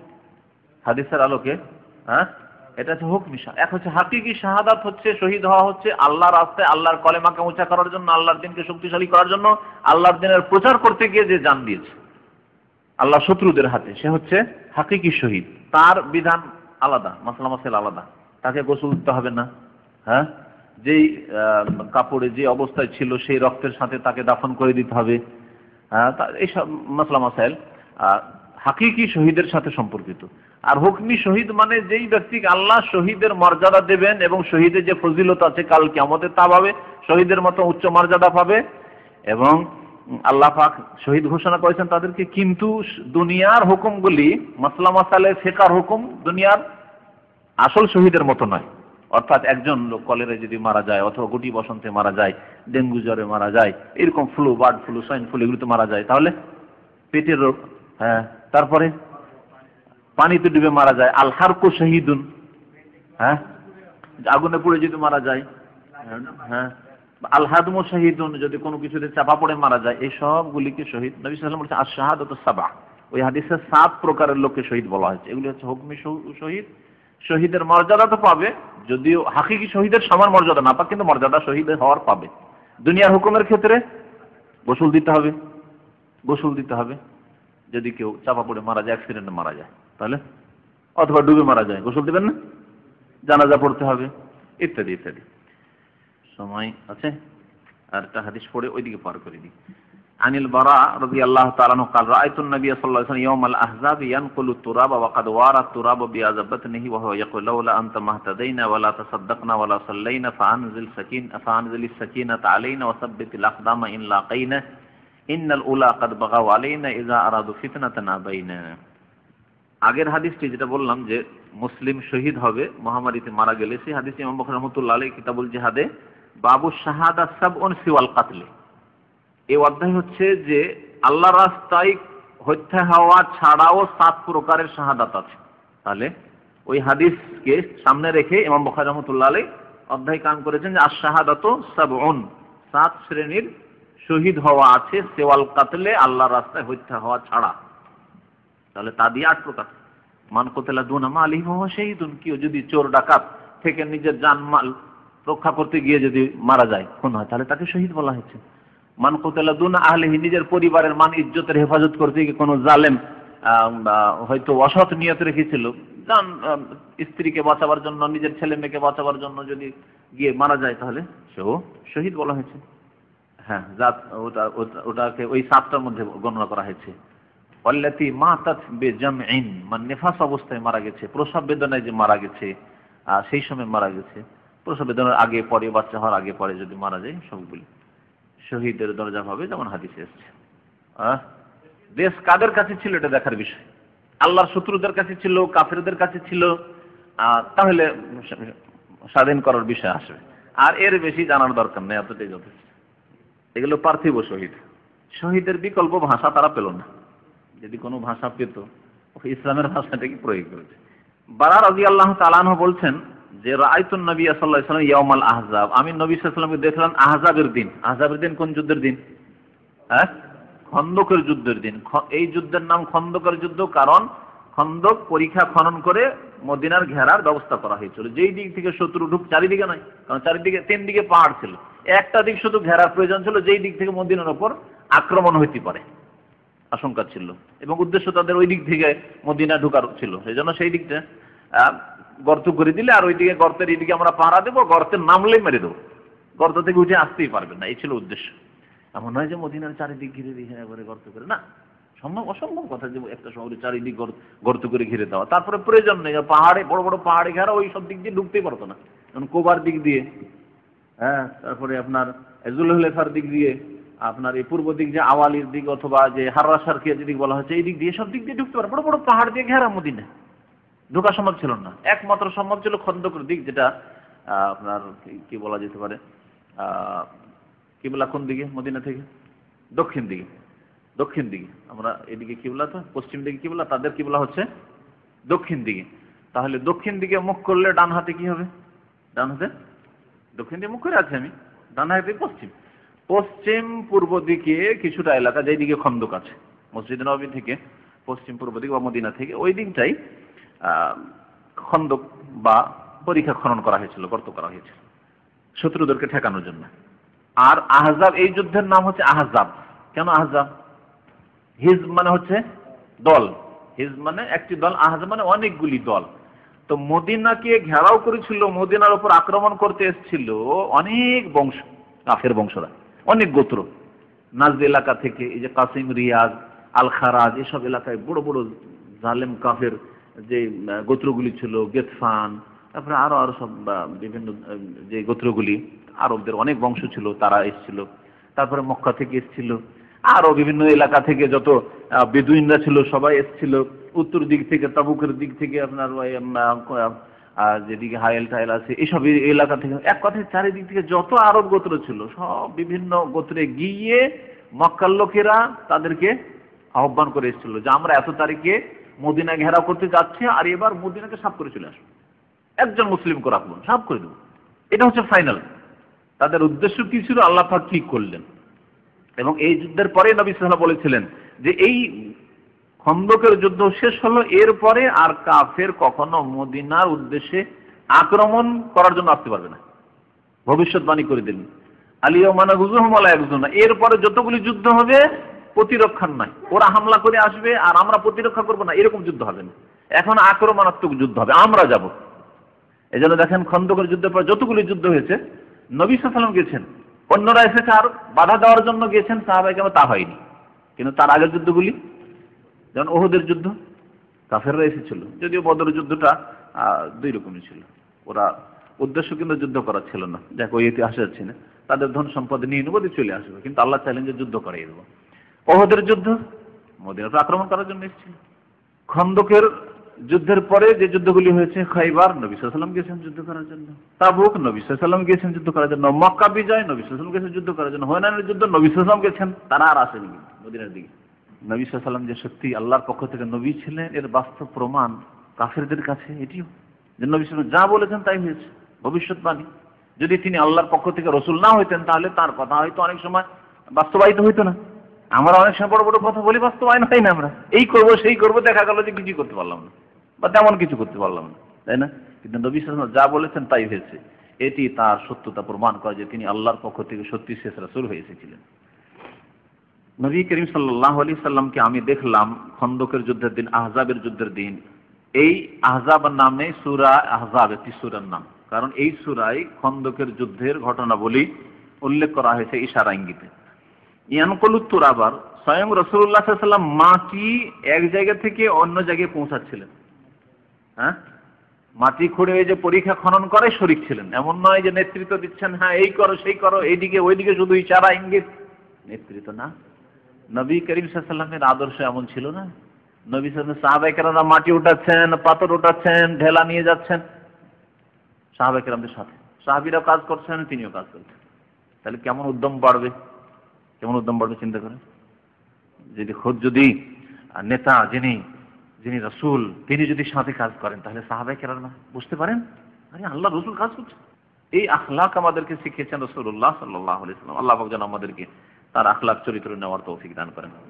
আমরা তো অনেক স্ত্রীর সাথে আমরা সহযোগিতা করতে পারি, আর জাতির সাথে আর আত্মীয় স্বজনদের সাথে আর কি সহযোগিতা করবো, দিনী ভাইদের সাথে আর কি সহযোগিতা করবো। আল্লাহ পাক যেন আমাদের গুনাহ খাতা মাফ করেন, আল্লাহ পাক তৌফিক দান করেন। ওয়াকাদ ওয়ারা তুরাব বিয়াযা বাতনিহি, নবী সাল্লাল্লাহু আলাইহি ওয়াসাল্লাম যখন মাটি উঠিয়ে এক জায়গা থেকে অন্য জায়গায় স্থানান্তরিত করেছিলেন, সেই সময় তার পেটকে, মুবারক পেটের যে সাদা অংশ মাটিতে ঢেকে দিয়েছে, মানে মাটি বয়ে বয়ে মাটি এমন হয়ে লেগেছে যে পেটের চামড়া ঢেকে গেছে, মাটিতে ধুলা জমাট ধরে আছে, এইভাবে ঢেলা পাথরগুলি নিয়ে গিয়ে এইভাবে। ওয়াহুয়া ইয়াকুল, এবং নবী সাল্লাল্লাহু আলাইহি ওয়াসাল্লাম নিজের উদ্যম তো আছেই, তার সাথে সাথে উৎসাহিত করার জন্য উদ্যম উদ্দীপনা যাতে করে সাহাবায়ে কেরামদের মধ্যে সৃষ্টি হয়, সেই জন্য কতগুলি কবিতা পাঠ করছিলেন, ইসলামিক কবিতা। কি বলছিলেন? ওয়াহুয়া ইয়াকুল বলছেন, লাউলা আনতা মাহতাদাইনা, অন্য রিওয়ায়াত আছে লাউলা আল্লাহু মাহতাদাইনা, হে আল্লাহ তুমি যদি না হতে, মানে তোমার তৌফিক না হইতো, মাহতাদাইনা, তাহলে আমরা হিদায়াত পেতাম না, আমরা ইসলাম কবুল করতে পারতাম না। আল্লাহরই তৌফিক। আমাদের ক্ষমতার কোনো দখল আছে? মুসলিম ঘরে জন্ম নিয়েছি, এটা আমাদের ক্ষমতার কোনো ভাগ আছে? যা আমাদের নিজের ক্ষমতায় চলে এসেছি নাকি? আবার তার মধ্যে সুন্নতের অনুসারী আল্লাহ পাক করেছেন আমাদেরকে। কাউকে হয়তো সুন্নতের অনুসারী ঘরে পয়দা করেছেন, আবার কেউ যদি বিদআতের ঘরেও পয়দা হয়ে থাকেন, আল্লাহ পাক হিদায়াত করেছেন। এতে আমাদের নিজের যেমন অনেক কর্ম মেহনত করে আমরা বেতন কিছুটা অংশ আছে যে আমরা মেহনত করে টাকা পয়সা ইনকাম করছি। এই যে ঈমান, এই সহি আকীদা, এই সুন্নতের অনুসরণ, এগুলি মেহনত করে আমরা পেয়েছি। আল্লাহু আকবার, আল্লাহর খাস রহমত, আল্লাহর তৌফিক হয়েছে, সামান্য কিছু পরে মেহনত করেছি, কিন্তু আসলে আল্লাহর তৌফিক। আল্লাহ পাক এখানে নিয়ে এসে পৌঁছে দিয়েছেন, যেখানে আপনাকে আল্লাহ হেদায়েত করবেন, যাকে যেখানে হেদায়েত করবেন আল্লাহ পাক ওখানে পৌঁছে দিয়েছেন। লাউলা আনতা মাহতাদান, হে আল্লাহ তুমি যদি না হতে, তোমার তৌফিক না হতো, তো আমরা হেদায়েত পেতাম না। ওয়ালা তাসাদ্দাকনা, আমরা দান খায়রাত করতাম না। ওয়ালা সাল্লাইনা, আমরা সালাত আদায় করতাম না, নামাজ পড়তাম না। অনেক বেনামাজি, আমার চাইতে দেখতে সুন্দর, আপনার চাইতে দেখতে সুন্দর, আমার চাইতে সুস্থ, নামাজ পড়ে না, বেনামাজি। আল্লাহ কত খাস রহমত। ফাআনজিল আস-সাকিনাতা আলাইনা, সুতরাং আল্লাহ আমাদের উপর প্রশান্তি নাযিল করো, প্রশান্তি নাযিল করো। ওয়া সাব্বাতিল আকদামা ইন লাকাইনা, আর শত্রুদের যদি সম্মুখীন হই বা শত্রুদের মুখোমুখি হই, তাহলে আমাদের পাকে দৃঢ় রাখো, যাতে করে আমরা পিছপা না হয়ে যাই, পালিয়ে না যাই কাফেরদের সামনে থেকে। ইন্নাল উলা কাদ বাগাও আলাইনা, এই প্রথম দল মানে এই কাফের দল, উলা থেকে উলা করা হয়েছে, ও দিয়েও উলা বলা যায়, আর বিনা ওয়াই এখানে আরবি ভাষায় হয়। ইন্নাল উলা কাদ বাগা, এই প্রথম দল মানে এই কাফের দল আমাদের ওপর বাড়াবাড়ি করেছে, মানে আমাদের জুলম অত্যাচার করার জন্য এসেছে, মদিনায় ঘেরাও করার জন্য, মদিনায় হামলা করার জন্য এসেছে। ইজা আরাদু ফিতনাতান বাইনা, যদি তারা ফিতনা করতে চায়, বিপর্যয় সৃষ্টি করতে চায়, লড়াই বিবাদ করতে চায়, খুন করতে চায়, আবাইনা, তা আমরা অস্বীকার করি, আমরা ফিতনা চাই না, আমরা শান্তি চাই। তারা যদি শিরক, ফিতনা মানে শিরক হয়, এই অর্থ করা যেতে পারে। তারা শিরক প্রতিষ্ঠিত করতে চায়, শিরকের প্রচার করতে চায়, শিরককে কায়েম করতে চায়, আবাইনা, আমরা অস্বীকার করি, আমরা অস্বীকার করি। এই হাদিসে সংক্ষেপ করে দেওয়া হচ্ছে। আর একটি হাদিস আছে, নবী সাল্লাল্লাহু আলাইহি ওয়াসাল্লাম শেষখানে আবাইনা আবাইনাকে বারবার করে আবৃত্তি করতেন আর বলতেন ইজা আরাদু ফিতনাতান আবাইনা আবাইনা আবাইনা আবাইনা, এই বলতেন। আর উৎসাহ হইতো সাহাবায়ে কেরামদের, আর তারা গর্ত খনন করছিলেন এইভাবে। সময় যথেষ্ট হয়ে গেছে, এখানে রেখে দিই। আল্লাহ পাক রব্বুল আলামিন যেন আমাদেরকে নেক আমলের তৌফিক দান করেন। আল্লাহ পাক আমাদেরকে সঠিক ইলম এবং আমলের তৌফিক দান করেন। সাল্লাল্লাহু আলাইহি ওয়া মুহাম্মদ ওয়া আলা আলিহি ওয়া সাহবিহি আজমাইন। বিসমিল্লাহির রহমানির রহিম। আলহামদুলিল্লাহি রাব্বিল আলামিন ওয়াস সালাতু ওয়াস সালামু আলা রাসূলিহিল কারীম ওয়া আলা আলিহি ওয়া সাহবিহি আজমাইন। ওয়া বা'দ। قال المؤلف رحمه الله تعالى عن أبي سعيد رضي الله تعالى عنه قال سمعت النبي صلى الله عليه وسلم يقول من صام يوما في سبيل الله بعد الله وجهه عن النار 70 خريفا। আবু সাঈদ খুদরি রাদিয়াল্লাহু তাআলা আনহু বর্ণনা করছেন যে আমি নবী করিম সাল্লাল্লাহু আলাইহি সাল্লামকে বলতে শুনেছি। কি বলতে শুনেছেন? মান সামা ইয়াওমান ফি সাবিলিল্লাহ, যে ব্যক্তি একদিন আল্লাহর রাস্তায় সিয়াম পালন করবে, রোজা রাখবে, আল্লাহর রাস্তায় একদিন রোজা রাখবে। আল্লাহর রাস্তায় মানে কি? আল্লাহর রাস্তায় মানে হচ্ছে সরাসরি এটা হচ্ছে আম অর্থ, কিন্তু ইমাম বুখারী রাহমাতুল্লাহ আলাইহি হাদিসটাকে জিহাদের অধ্যায় নিয়ে এসেছেন। তাহলে জিহাদের অধ্যায় রোজার অধ্যায় নিয়ে আসতেন, জিহাদের অধ্যায় কেন নিয়ে এসেছেন? কারণ অধ্যায় কি চলছে? কিতাবুল জিহাদ ও সিয়ার, জেহাদ সম্পর্কে আলোচনা। এই জন্য খাস অর্থটাই সম্ভবত বেশি ঠিক, যে আল্লাহ রাস্তায় কেউ জেহাদে গিয়ে, কষ্টকর জীবন, এক তো বিদেশে আছে, 4 দিনের বেশি আছে, এই জন্য হয়তো সেখানে মুকিম হয়ে গেছে, দীর্ঘদিন থাকতে হতে পারে জেহাদে গিয়ে, আর গিয়ে সেখানে জেহাদ চলা অবস্থায় সে রোজা রাখে। জেহাদের অবস্থা যে কোনো সময় শত্রুর উপর আক্রমণ করতে হতে পারে বা শত্রু আক্রমণ করতে পারে, এই পরিস্থিতিতেও রোজা রাখে, এর ফজিলত বলা হয়েছে। এটা হচ্ছে খাস অর্থ। যদি আম অর্থ অনেকেই করেছেন ফিসাবিল্লাহ মানে আল্লাহর সন্তুষ্টির জন্য, কিন্তু এটা অনেক সময় তাবিল, আল্লাহ জানে, সঠিক হতে পারে আবার ভুল হতে পারে। এই জন্য অধ্যায় কায়েম করেছেন ইমাম বুখারী রাহমাতুল্লাহ কিতাবুল জিহাদ ও সিয়ারের বাবু ফজলিস সাওম ফি সাবিলিল্লাহ, আল্লাহর রাস্তায় গিয়ে রোজা রাখার ফজিলত, সিয়াম পালন করার ফজিলত। তাহলে আল্লাহর রাস্তায় জিহাদে গিয়ে কেউ যদি রোজা রাখে, আজকালকার জামানায় বাস্তবে জিহাদ নেই, শরীয়তের বিধান আছে কিন্তু বাস্তবে নেই, এই ক্ষেত্রে নবী সাল্লাল্লাহু আলাইহি ওয়াসাল্লামের হাদিস মোতাবেক ইলম চর্চা করা জিহাদ। ইলম শিখতে গিয়ে, ইলম শিখে কোরআন হাদিসের মেহনত করতে হয়, কোরআন হাদিসের ছাত্র, এই পড়াশোনা আছে, তার সাথে যদি রোজা রাখে তো এতে শামিল করা যেতে পারে। কারণ নবী সাল্লাল্লাহু আলাইহি ওয়াসাল্লাম একটি হাদিস আছে তিরমিজিতে, মান খারাজা লিতালাবিল ইলমি ফাহুয়া ফি সাবিলিল্লাহ হাত্তা ইয়ারজিয়া, যে ব্যক্তি ইলম তলব করার জন্য বাইরে বের হলো, বাড়ি থেকে বের হলো, বাসা থেকে বের হলো, শহর থেকে বের হলো, দেশ থেকে বের হলো, হ্যাঁ, ফাহুয়া ফি সাবিলিল্লাহ, সেই ব্যক্তি আল্লাহর রাস্তায় যতক্ষণ ফিরে না আসে। তো এতে বলা যেতে পারে যে তালেবে ইলম, যারা ইলম হাসিল করে, তালেবে ইলম মানে শুধু ছাত্র নয়, শরীয়তের ভাষায় তালেবে ইলম যেই ইলম চর্চা করে, অধ্যয়ন করে, শিক্ষকও হতে পারে। আমি তালেবে ইলম, কারণ আপনাদের চেয়ে আমি বেশি পড়ি, শুধু তালেবে ইলম আপনি না। আর এই বিষয়টি সৌদি আরবের বা আরব ওলামারা বুঝে, কিন্তু আমাদের দেশের আলেমরা বুঝে না। ও তো নিজেকে আলেম বলে বসে আছে, ও আবার তালেবে ইলম হবে কি করে? তালেবে ইলম ছাত্র, কিন্তু তালেবে ইলম মানে ইলম সন্ধানকারী, ইলম তলবকারী, এই ভাষা বুঝে না তারা। আর এই ভাষা দিয়ে নিজের মানহানি মনে করে, আমি তালেবে ইলম আবার কিসের, হ্যাঁ আলেম আল্লাহ ভাবি। তো এই অজ্ঞতা আমাদের সমাজে আছে, যার ফলে সহি ইলম নেই, আর ইলমে বরকত নেই। নিজেকে যদি মনে করতো যে আমি সর্বদাই তালেবে ইলম, মত পর্যন্ত মানুষ ইলম তলব করতেই আছে, বাড়াতে যে ব্যক্তি ইলম বাড়াতে সে তালেবে ইলম, ইলমের সন্ধানকারী। নবী করিম সাল্লাল্লাহু আলাইহি ওয়াসাল্লাম কি বলেছেন? হ্যাঁ, যে ব্যক্তি আল্লাহ রাস্তায় রোজা রাখবে, ফিরে আসি, বা'আদাল্লাহু ওয়াজহাহু আনিন নার, আল্লাহ পাক তার চেহারাকে জাহান্নামের আগুন থেকে দূরে রাখবেন 70 খারিফান, 70 বছর। খারিফ মানে ভাব অর্থ বছর, আর শাব্দিক অর্থ হচ্ছে খারিফ, বছরের একটি মৌসুম। বছরের একটি মৌসুমের নাম হচ্ছে খারিফ, কিন্তু একটি মৌসুম বলে একটা বছরকে উদ্দেশ্য করা হয়েছে। তাহলে 70টা, কারণ বছরে একবারই ওই মৌসুম আসবে। যেমন গ্রীষ্মকাল বছরে কয়বার আসবে? একবারই আসবে। শীতকাল বছরে কবার আসবে? একবারই আসবে। তাহলে একটা অংশ, একটা পার্ট বললে ফুল বছরকে উদ্দেশ্য করা হয়েছে এখানে। খারিফান মানে সানাতান নাই, কিন্তু ভাব অর্থ তার। বছরের আরবি হচ্ছে সানাতান বছর, আর না হলে আমান বছর। আম মানে বছর। তো এখানে খারিফানের ভাব অর্থ হচ্ছে বছর।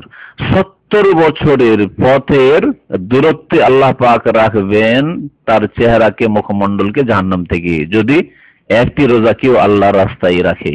এ হচ্ছে রোজা রাখার ফজিলত, আর বিশেষ করে কষ্টের অবস্থায় মানুষের রোজা রাখার ফজিলত। খারিফ বলা হয় একটি মৌসুম। আরবিতে 4টি মৌসুম আছে। বাংলায় আমাদের দেশে মৌসুম হচ্ছে 6টি, কিন্তু আরব দেশে 6টি মৌসুম হয় না। দেখেন চোখের সামনে শুধু 2টি মৌসুম দেখছেন।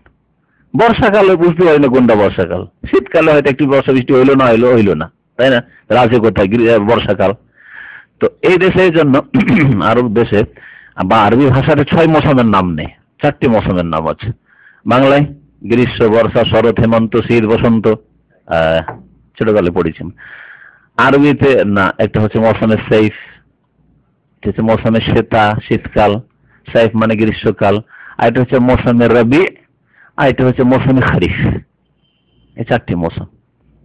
শীতের পরে যে সময়টা আসে গরমের আগে, সেটা হচ্ছে মৌসুমে খারিফ, আর গরমের পরে শীত আসার আগে যে মৌসুমটা আসে, এটা হচ্ছে মৌসুমে রবি। মৌসুমে রবি। এই হচ্ছে 4টি মৌসুম আরবি ভাষায়। তাহলে যদি 4টি মৌসুম হয়, তাহলে কয় মাসে এক মৌসুম? হ্যাঁ, কাল আর কি 3 মাসে। আর আমাদের দেশে 2 মাসে, যেহেতু 6টি মৌসুম, 6টি কাল।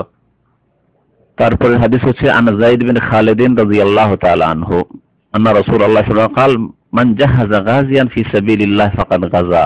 যায়েদ বিন খালিদ বলছেন যে রাসূলুল্লাহ সাল্লাল্লাহু আলাইহি ওয়াসাল্লাম বলেছেন, যেই ব্যক্তি কোন যোদ্ধাকে, গাজীকে, গাজী মানে যোদ্ধা, যোদ্ধা মানে বাতিলের যোদ্ধা নয়, হকের যোদ্ধা, যে হকের জন্য লড়াই করছে, আল্লাহ পাকের দিন প্রতিষ্ঠিত করার জন্য, আল্লাহ পাকের দিন প্রচারের জন্য, আল্লাহ পাকের দিন আল্লাহর বান্দাদের পর্যন্ত পৌঁছাতে যে বাধা সৃষ্টি করছে, যে বাধা সৃষ্টিকারীরা, সেই বাধা দূর করার জন্য, এগুলো হচ্ছে জিহাদ। যে ব্যক্তি আল্লাহ রাস্তায় কি করলো, কোন যোদ্ধা যে রয়েছে তাকে কি করে দিল, আসবাবপত্র, সাজ সরঞ্জাম সরবরাহ করলো। জাহাজ মানে তাকে প্রস্তুত করে দাও, প্রস্তুত করে দাও। এই জন্য জেহাজ বলা হচ্ছে, জেহাজ রেডি আছে, এটা জেহাজ, সেটকে জেহাজ বলা হচ্ছে, কারণ এটা প্রস্তুত করা হয়েছে।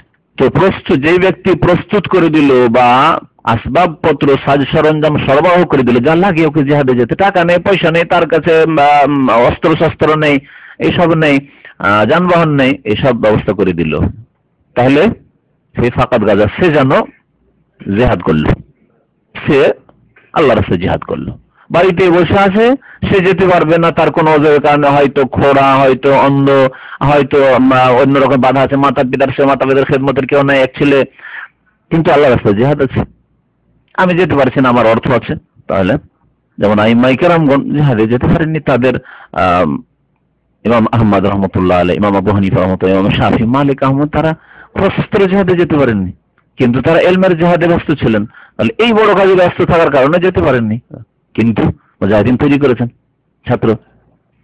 তো যেই ব্যক্তি কোন মুজাহিদকে, আল্লাহ রাস্তায় জিহাদকারীকে প্রস্তুত করে দিল সাজ সরঞ্জাম দিয়ে, সেই ব্যক্তি যেন স্বয়ং জিহাদে শরীক হলো, মানে জিহাদের নেকি পাবে সে। ওমান খালাফা গাজিয়ান ফি সাবিলিল্লাহ বিখাইরিন, আর যেই ব্যক্তি কোন আল্লাহ রাস্তায় জিহাদকারীর পরিবার পরিজনের দেখাশোনা করলো কল্যাণের সাথে, শর্ত লাগানো হয়েছে বেখাইরিন, কিন্তু সৎ উদ্দেশ্যে, সৎ উদ্দেশ্যে। কারণ অনেকে হয়তো আপনার ফ্যামিলি দেখাশোনা করে, কিন্তু অসৎ উদ্দেশ্যে। আর আজকালকার ফিতনার জামানে বিশেষ করে আসছে, কেনাকাটা করে দিচ্ছে, ভাবি মাল সামান কিনে দিচ্ছে, হাট বাজার করে দিচ্ছে, কিন্তু এইদিকে আসছে এই জন্য যে একটু ভাবির সাথে গিয়ে গল্প করতে পাই, কথাবার্তা বলতে পাই, মাঝে মাঝে একটু খাওয়াই বসিয়ে, এইসব ফিতনা। তাহলে সে ইখলাসের সাথে করে না।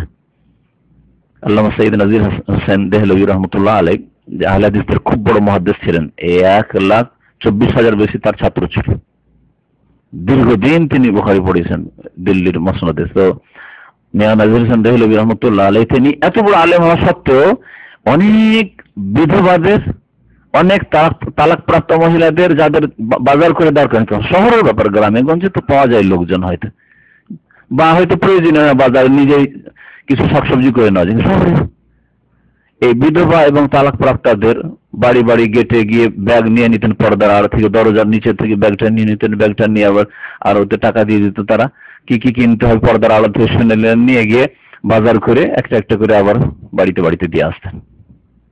এই হচ্ছে ছিল যারা জিহাদে চলে গেছে, বাড়িতে নেই কিন্তু তার পরিবার আছে, ছোট বাচ্চারা আছে যারা বাজার করতে পারবে না, অথবা বাচ্চা নেই বাজার করার মতো। মহিলা বাইরে গেলে ফিতনার কারণ হতে পারে, শয়তানরা খারাপ নজরে দেখতে পারে, জানছে যে স্বামী নেই, সুযোগ না, বাড়ির মধ্যে পর্দার মধ্যে আছে। তো যেই ব্যক্তি কোন গাজী যোদ্ধা, যে আল্লাহ রাস্তার যোদ্ধা, তার খালাফা মানে তার স্থলাভিষিক্ত হলো কোন ক্ষেত্রে? প্রয়োজন পুরার করার ক্ষেত্রে। কি কাজ কাম করে দিতে হবে, দেখাশোনা করে দিতে হবে, পানি নেই বাড়িতে পানি এনে দিতে হবে, হাট বাজার করে দিতে হবে ইত্যাদি, এইসব কাজ বেখাইরিন কল্যাণের সাথে শর্ত লাগানো হচ্ছে, অসৎ উদ্দেশ্য নয়, সৎ উদ্দেশ্য নেই, আল্লাহর সন্তুষ্টির জন্য এবং মুসলিম বোনদের ইজ্জতের হেফাজতের জন্য। এরা বাইরে বাজার করতে গেলে ফিতনা হইতে পারে উদ্দেশ্যে। বেখাইরিন তারা বেশরিন নয়, অসৎ নিয়ত নিয়ে নয়। ফাকাত গাজা সেও যেন যুদ্ধ করলো, অথচ বাড়িতে বসে আছে আর হাট বাজার করে দিচ্ছে, নিজের কাজকর্ম করছে, আর কিছু মহিলারা আছে যাদের স্বামীরা জিহাদ গেছে আল্লাহ রাস্তায়, আর সেজন্য তাদের হাট বাজার করে দিচ্ছে, সে জিহাদের নেকি পেল। সুবহানাল্লাহ, কত ফজিলত। তো এইরকমই যেসব ভাইরা বিদেশে চলে এসছেন, হয়তো যেহেতু আল্লাহ রাস্তায় জিহাদ নেই, সুতরাং এই মশলাগুলিকে আমাদেরকে জানা উচিত। যেসব ভাইরা বিদেশে চলে এসছেন রুজি রোজগারের জন্য, অভাব দূর করার জন্য, বাড়িতে থাকা সম্ভব হয়নি, তাদের আশেপাশে যে দিনদার ভাইরা আছে, তারা যদি সৎ উদ্দেশ্যে, আত্মীয় লোকেরা আছে, তারা যদি সৎ উদ্দেশ্যে এই খেদমত করে দেয়, আপনার বাড়ির হাট বাজার গুলো খুলে দিল, কিন্তু বেখাইরিন সৎ উদ্দেশ্যে, হাসপাতালে নিয়ে যেতে হবে, হাসপাতালে নিয়ে যাওয়ার ব্যবস্থা করতে হবে, গাড়ির ব্যবস্থা করে দিল, গাড়ি দেখিয়ে দিল, হাসপাতালে নিয়ে গেল, কিন্তু সে সৎভাবে ভালোভাবে, তাহলে সেই ব্যক্তি নেকি পাবে ইনশাআল্লাহ তাআলা। আপনার ছেলে মেয়ে লালন পালন করে তাদের খেদমত করে আপনার যে নেকি আছে সেই নেকিটা সে পাবে। কিন্তু আজকাল শত লোকের অভাব, বড় শত লোকের অভাব। জি জি। আন আবি হুরায়রা ইয়াকুল রাদিয়াল্লাহু তাআলা আনহু قال النبي صلى الله عليه وسلم من احتبس فرسا في سبيل الله ايمانا بالله وتصديقا بوعده فإن شبعه وريه وروسه وبوله في ميزان يوم القيامة। আবু রাদিয়াল্লাহু তাআলা আনহু বলছেন যে রাসূলুল্লাহ সাল্লাল্লাহু আলাইহি ওয়াসাল্লাম বলেছেন, মান ইহতাবাসা ফারাসান ফি সাবিলিল্লাহ, যেই ব্যক্তি আল্লাহর রাস্তায় কোন ঘোড়াকে ওয়াকফ করে রাখবে, ইহতাবাসা বেঁধে রাখবে মানে ওয়াকফ করে রাখবে, এটা আল্লাহর রাস্তায় দেখেছি। এই ঘোড়া অন্য কোনো উদ্দেশ্য না, এই টমটমার ঘোড়ার গাড়িতে লাগাবার জন্য না, আর এই ঘোড়া দিয়ে কিছু আয় ইনকামের জন্য না, বরং আল্লাহর রাস্তায় খেদমতের সুযোগ আছে, জিহাদের সুযোগ আছে, এই ঘোড়াকে কাজে লাগাও, ঘোড়াকে ওয়াকফ করে রেখেছে। এহতাবাস মানে এই জন্য ভাব অর্থ, এহতাবাসের শাব্দিক অর্থ হচ্ছে যে বেঁধে রাখবে, রুকে রাখবে। হাবস মানে এই জন্য জেলকে হাবস বলা হয়, জেলকে হাবস বলা হয়, আবদ্ধ রাখা। তো যেই ব্যক্তি ঘোড়াকে আল্লাহর রাস্তায় কি করবে, বেঁধে রাখবে মানে ওয়াকফ করে রাখলো, যে আল্লাহর রাস্তায় এটা রাখলাম। ঈমানান বিল্লাহ, উদ্দেশ্য হচ্ছে এই ঘোড়া পুষার, ঘোড়া পুষলো, ওয়াকফ করে রাখা মানে এই নয়, ওয়াকফ মানে আবার অনেকে বোঝে দান, মানে কাউকে দিয়ে দিতে হবে না, বাড়িতে রেখেছে, কিন্তু যে কোনো সময় দরকার পড়লে এই ঘোড়া আল্লাহর রাস্তার জন্য আছে। এইরকমই আজকালকার ঘোড়ার জামানা নেই। আপনার যদি গাড়ি থাকে আর গাড়িকে যদি আল্লাহর রাস্তায় লাগাবার জন্য আপনার মন মানসিকতার দিক থেকে আপনি প্রস্তুত থাকেন যে আল্লাহর দিনের খেদমতের জন্য আমার গাড়ি যদি প্রয়োজন হয় তো প্রস্তুত, মানে ইয়ারাতান ফি সাবিলিল্লাহ, আল্লাহর রাস্তায় আপনি প্রস্তুত রেখেছেন যে সুযোগ আসলে দিনের কিছু খেদমত করব, এইরকম। তো ঈমান বিল্লাহ, কিন্তু উদ্দেশ্য হবে এই নয় যে কিছু লোককে নিয়ে গিয়ে ওদের সাথে খাতির হলে, ওদের সাথে ইসলামিক সেন্টার নিয়ে যাবো বা কিছু করবো, ওদেরকে দিয়ে খাতির ভাবসাব হলে তখন কিছুদিন পরে ওর কাছে ধার চেয়ে বসবো, হ্যাঁ, অথবা কিছুদিন পরে বলবো আর দিনের কিছু খেদমত করেছি যে ভাই একটা আমি হজ করিনি অথবা উমরা করিনি, আমাকে এটা হজ করাইতে হবে না, এইসব উদ্দেশ্য না, দুনিয়ার উদ্দেশ্য না, বরং ঈমানান বিল্লাহ, আল্লাহর প্রতি ঈমানের জন্য, তাসদীকান বিওয়াদিহি, এবং আল্লাহ পাকের যে প্রতিশ্রুতি ওয়াদা রয়েছে তার বাস্তবায়নের জন্য, বা তা বিশ্বাস করে যে আল্লাহ ওয়াদা করেছেন যদি আল্লাহর দিনের খেদমতে প্রস্তুত থাকি, সৎ নিয়ত রাখি, এবং আমার এই ঘোড়াকে যদি ওয়াকফ রাখি, যে কোনো সময় প্রস্তুত আমার ঘোড়া দিনের খেদমতের জন্য, তাহলে আল্লাহ পাক কি দিবেন শোনেন, ফাইন্না শিবাহু, তাহলে শিবা মানে হচ্ছে খাবার খেয়ে পরিতৃপ্ত হয়ে যাওয়া, খাবার খেয়ে পেট ভরে যাওয়া, সাবিয়া মানে আশুদা হয়ে যাওয়া, পেট ভরে যাওয়া। এখানে পেট ভরে যায় কি দিয়ে, খাবার দিয়ে, সেই জন্য অর্থ হচ্ছে ফাইন্না শিবাহু মানে তার খাবার, এই ঘোড়ার খাবার, ঘোড়া যা খেলো, যা কিছু খাওয়াইলেন ঘোড়াকে। রিয়াহু, এবং ঘোড়ার রিয়ন হচ্ছে পানি পান করার পরে কি হয়ে যাওয়া, যেটাকে বলা হয় পরিতৃপ্ত হয়ে যাওয়া, পানি পান করে পরিতৃপ্ত হয়ে যাওয়া, এটা হচ্ছে রিয়াহু। এখানে অর্থ কি করবেন, তার পানি পান করা, তার খাবার, তার পানি, ওয়ারাউসাহু, এবং গোবর, যত খাবার খেলো ওই ঘোড়া, যত পানি পান করলো, ওয়ারাউসাহু, এবং তারপরে যা গোবর হইল ঘোড়ার নেদি বা নাদি যাই বলেন হইল, অবাউলাহু, রস মানে হচ্ছে গোবর, অবাউলাহু, এবং পেশাব, যত পেশাব করলো পানি পান করে, 4টি জিনিস তাহলে এগুলি কি হবে, ফি মিজানিহি ইয়াউমাল কিয়ামা, কিয়ামতের দিনে ওই ব্যক্তি, যে ব্যক্তি ঘোড়া আল্লাহর রাস্তায় প্রস্তুত করে রেখেছে, তার মিজানে মানে দাঁড়িপাল্লা, যে নেকি আর গুনাহ ওজন করা দাঁড়িপাল্লা রয়েছে, তাতে আল্লাহ পাক নেকির পাল্লায় রাখবেন, ওজন করবেন। জি, ইন্নামাল আমালু বিন্নিয়াত, মানুষ সৎ নিয়ত রাখলে অনেক সময় কাজ না করেও নেকি পায়। সৎ নিয়ত রাখলে, বরং সবসময়, অনেক সময় বলা ভুল, আসলে সবসময় আপনি সৎ নিয়ত রেখেছেন তাহাজ্জুদে উঠবো, তাহাজ্জুদে উঠতে পারলেন না, কি পাবেন আপনি? সৎ নিয়ত রেখে ফজরের নামাজ আমি জামাতে যাবো, যেতে পারলেন না, কিন্তু আপনার নিয়ত আছে, 100% নিয়ত আছে যে আমি অবসর হবো, ওতে কোনো আপনার নিয়তে কোনো দুর্বলতা নেই। জাগতে পারলেন না, অথবা জাগতে জাগতে আর উজু করে বাথরুমে ভিড় বাড়ি চলে যেতে যেতে জামাত ছুটে গেল, নাকি পাবেন আপনি জামাতের, ফজরে হাজির হন, নাকি পাবেন ইনশাআল্লাহ প্রত্যেকটি ক্ষেত্রে। তো এই ছিল হাদিস। তারপরে আরেকটি হাদিস হচ্ছে আন মুআয রাদিয়াল্লাহু তাআলা আনহু قال كنت ردف النبي صلى الله عليه وسلم, অন্য হাদিস আছে রদিফ النبي صلى الله عليه وسلم। রদিফ হচ্ছে ফাইল, রাহিমের ওজনে, মানে আমি পেছনে বসেছিলাম, আর রিদফ মাসদার নিয়ে এসে ইসম ফাইলের অর্থ করা হয়েছে। আমি নবী করিম সাল্লাল্লাহু আলাইহি ওয়াসাল্লামের পিছনে বসেছিলাম, আলা হিমারিন লাহু, তার এক গাধার উপর। নবী সাল্লাল্লাহু আলাইহি ওয়াসাল্লাম তাহলে গাধার পিঠে বসেছেন। গাধার পিঠে বসা অহংকার প্রকাশ করে না নমনীয়তা প্রকাশ করে? নমনীয়তা। তাহলে এই হাদিস প্রমাণ করে যে নবী সাল্লাল্লাহু আলাইহি ওয়াসাল্লাম কত মোতাওয়াজি মানুষ ছিলেন, কত খাকসারি তার মধ্যে ছিল, নমনীয়তা ছিল, কত বিনয়ী মানুষ ছিলেন, যে নিজের জন্য এটাকে আয়েব মনে করতেন না, আয়েব মনে করতেন না যে গাধার পিঠে বসবো। আজকাল গাধার জামানা নেই, কিন্তু একজন শিক্ষিত মানুষ, একজন ভালো আলেম যদি পুরনো গাড়িতে বসে, বেনে ভাইদের পুরনো গাড়ি, হেয়াল মোল্লার মতো গাড়ি, সেই গাড়িতে যদি বসে, নতুন নতুন গুটরার লেবাস আর নিয়ে সকলে চেনে যে অমুক ব্যক্তি, তারপরে যদি পুরনো গাড়িতে বসে, তাই এটা কি প্রমাণ করে? তার মধ্যে নিশ্চয় নমনীয়তা আছে। আর যদি অহংকার থাকে, আমার নতুন নতুন গাড়ি আছে, কি এর পুরোনো গাড়িতে বসতে যাবো? এখানে দেখেন সামান্য অন্তরের পার্থক্যের জন্য অহংকার হয়ে মোতাকাব্বির অহংকারী কাবিরা গুনাহ তার অন্তরে লুকিয়ে আছে। যদি শুধু এইটুকু থাকে, তো এই গাড়িতে বসা যায় নাকি? এই গাড়িতে, যে গাড়িতে এসি নাই, কিচ্ছু নাই, আবার তারপরে ভাঙা ফুটা গেল। আর যদি বসার জন্য প্রস্তুত আছে, অসুবিধা নেই, যে কোনো গাড়িতে আমি বসতে পারবো। আজকে থেকে 40 বছর আগের পুরোনো গাড়ি হইলেও বসতে পারবো, ভাঙা গাড়ি হলেও বসতে পারবো, কিন্তু কোনোদিন বসার সুযোগ হলো না, লিখি পাবো এই নিয়তের ওপর। ইন্নামাল আমালু বিন্নিয়াত, আপনার মধ্যে নমনীয়তা আছে, নাকি পাবেন। নবী করিম সাল্লাল্লাহু আলাইহি ওয়াসাল্লাম গাধার পিঠে বসেছেন এবং সাহাবী মুআয ইবনে জাবালকে তার পিছনে বসিয়েছেন। সেই গাধার নাম ছিল ইউকাল ওফাইর, ওর নাম ওফাইর বলা হইতো। তাহলে এই হাদিস প্রমাণ করে যে জীব জন্তুর নাম রাখা যেতে পারে, যেমন মানুষের নাম রাখা যাই শুধু নয়, বরং রাখতে হবে, ঠিক তেমনই রাখতে হবে নয়, কিন্তু পশু পাখির নাম রাখা যেতে পারে।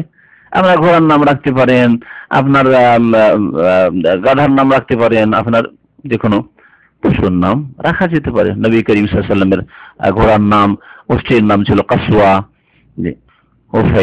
ফাকালা ইয়া মুআয, জিজ্ঞেস করলেন, হে মুআয।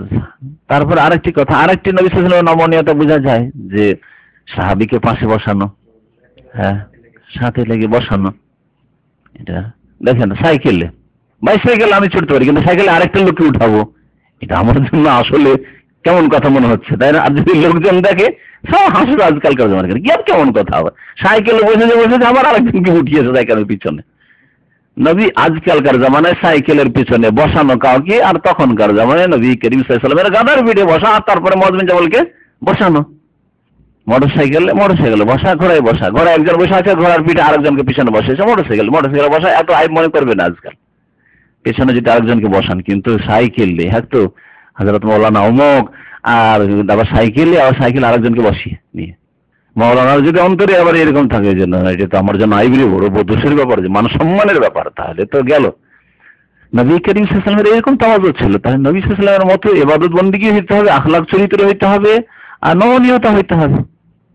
ফাকালা ইয়া মুআজ, বললেন হে মুআজ, হাল তাদরি মা হাক্কুল্লাহি আলা ইবাদিহি, তুমি কি জানো যে আল্লাহর হক বান্দার উপর কি? ওয়া মা হাক্কুল ইবাদ আলাল্লাহ, এবং বান্দার হক আল্লাহর উপর কি? নবী করিম সাল্লাল্লাহু আলাইহি ওয়াসাল্লাম সামান্য কোনো মুহূর্তে লস যেতে দিতেন না। তাহলে আরে ঘোড়া গাধার পিঠে বসে কোনো জায়গায় যাবে, ছেড়ে দিলে হয়ে গেল। তো এর মধ্যে আবার এই দিনের কথা, আকীদার কথা, তাওহীদের কথা, ইসলামের কথা, সামান্য একটু সুযোগ, একটু দিনের কাজে লাগানো যাক।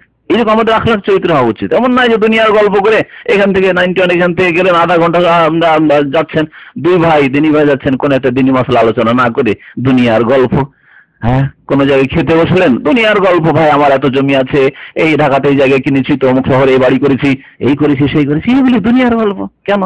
দিনের কাজে লাগার একটা মাসলার আলোচনা করানো হতে পারে, আপনার কাছে যে ইলম আছে সেটা ভুল আছে, ভুল তথ্য, সুতরাং অন্যের সাথে আলোচনা করলে সেটা ক্লিয়ার হইতে পারে। আমাদের সালাফ সালেহ উলামায়ে কেরাম এরকম ছিলেন। আমি বেশ কিছু আলেমদেরকে জানি, ওদের সাথে বসলে তিনি আলোচনা উঠিয়ে দিতেন। আমার শ্বশুর রহমতুল্লাহ আলাইহ, আর বসলে পারিবারিক গল্প করবেন, ওনার কিছু পারিবারিক গল্প অথবা আমার কিছু জিজ্ঞাসা করবেন, কিন্তু না, বসলে মাসলা উঠিয়ে দিতেন। একটা হাদিসের মাসলা উঠিয়ে দিল আমার সাথে, বিশেষ করে আমার সাথে ও মাসলা উঠিয়ে দিলেন, একটা হাদিস না হয় ফিকহ মাসলা, কোন মাসলা, অথবা একটা কিছু আর কিছু নামাজ সার্ভ করে আমার এই ধরনের আলোচনাই হইতো, খেতে বসলে ওই আলোচনা। তো এইরকম হওয়া উচিত যাতে সময়গুলি আমাদের ভালো কাজে লাগে।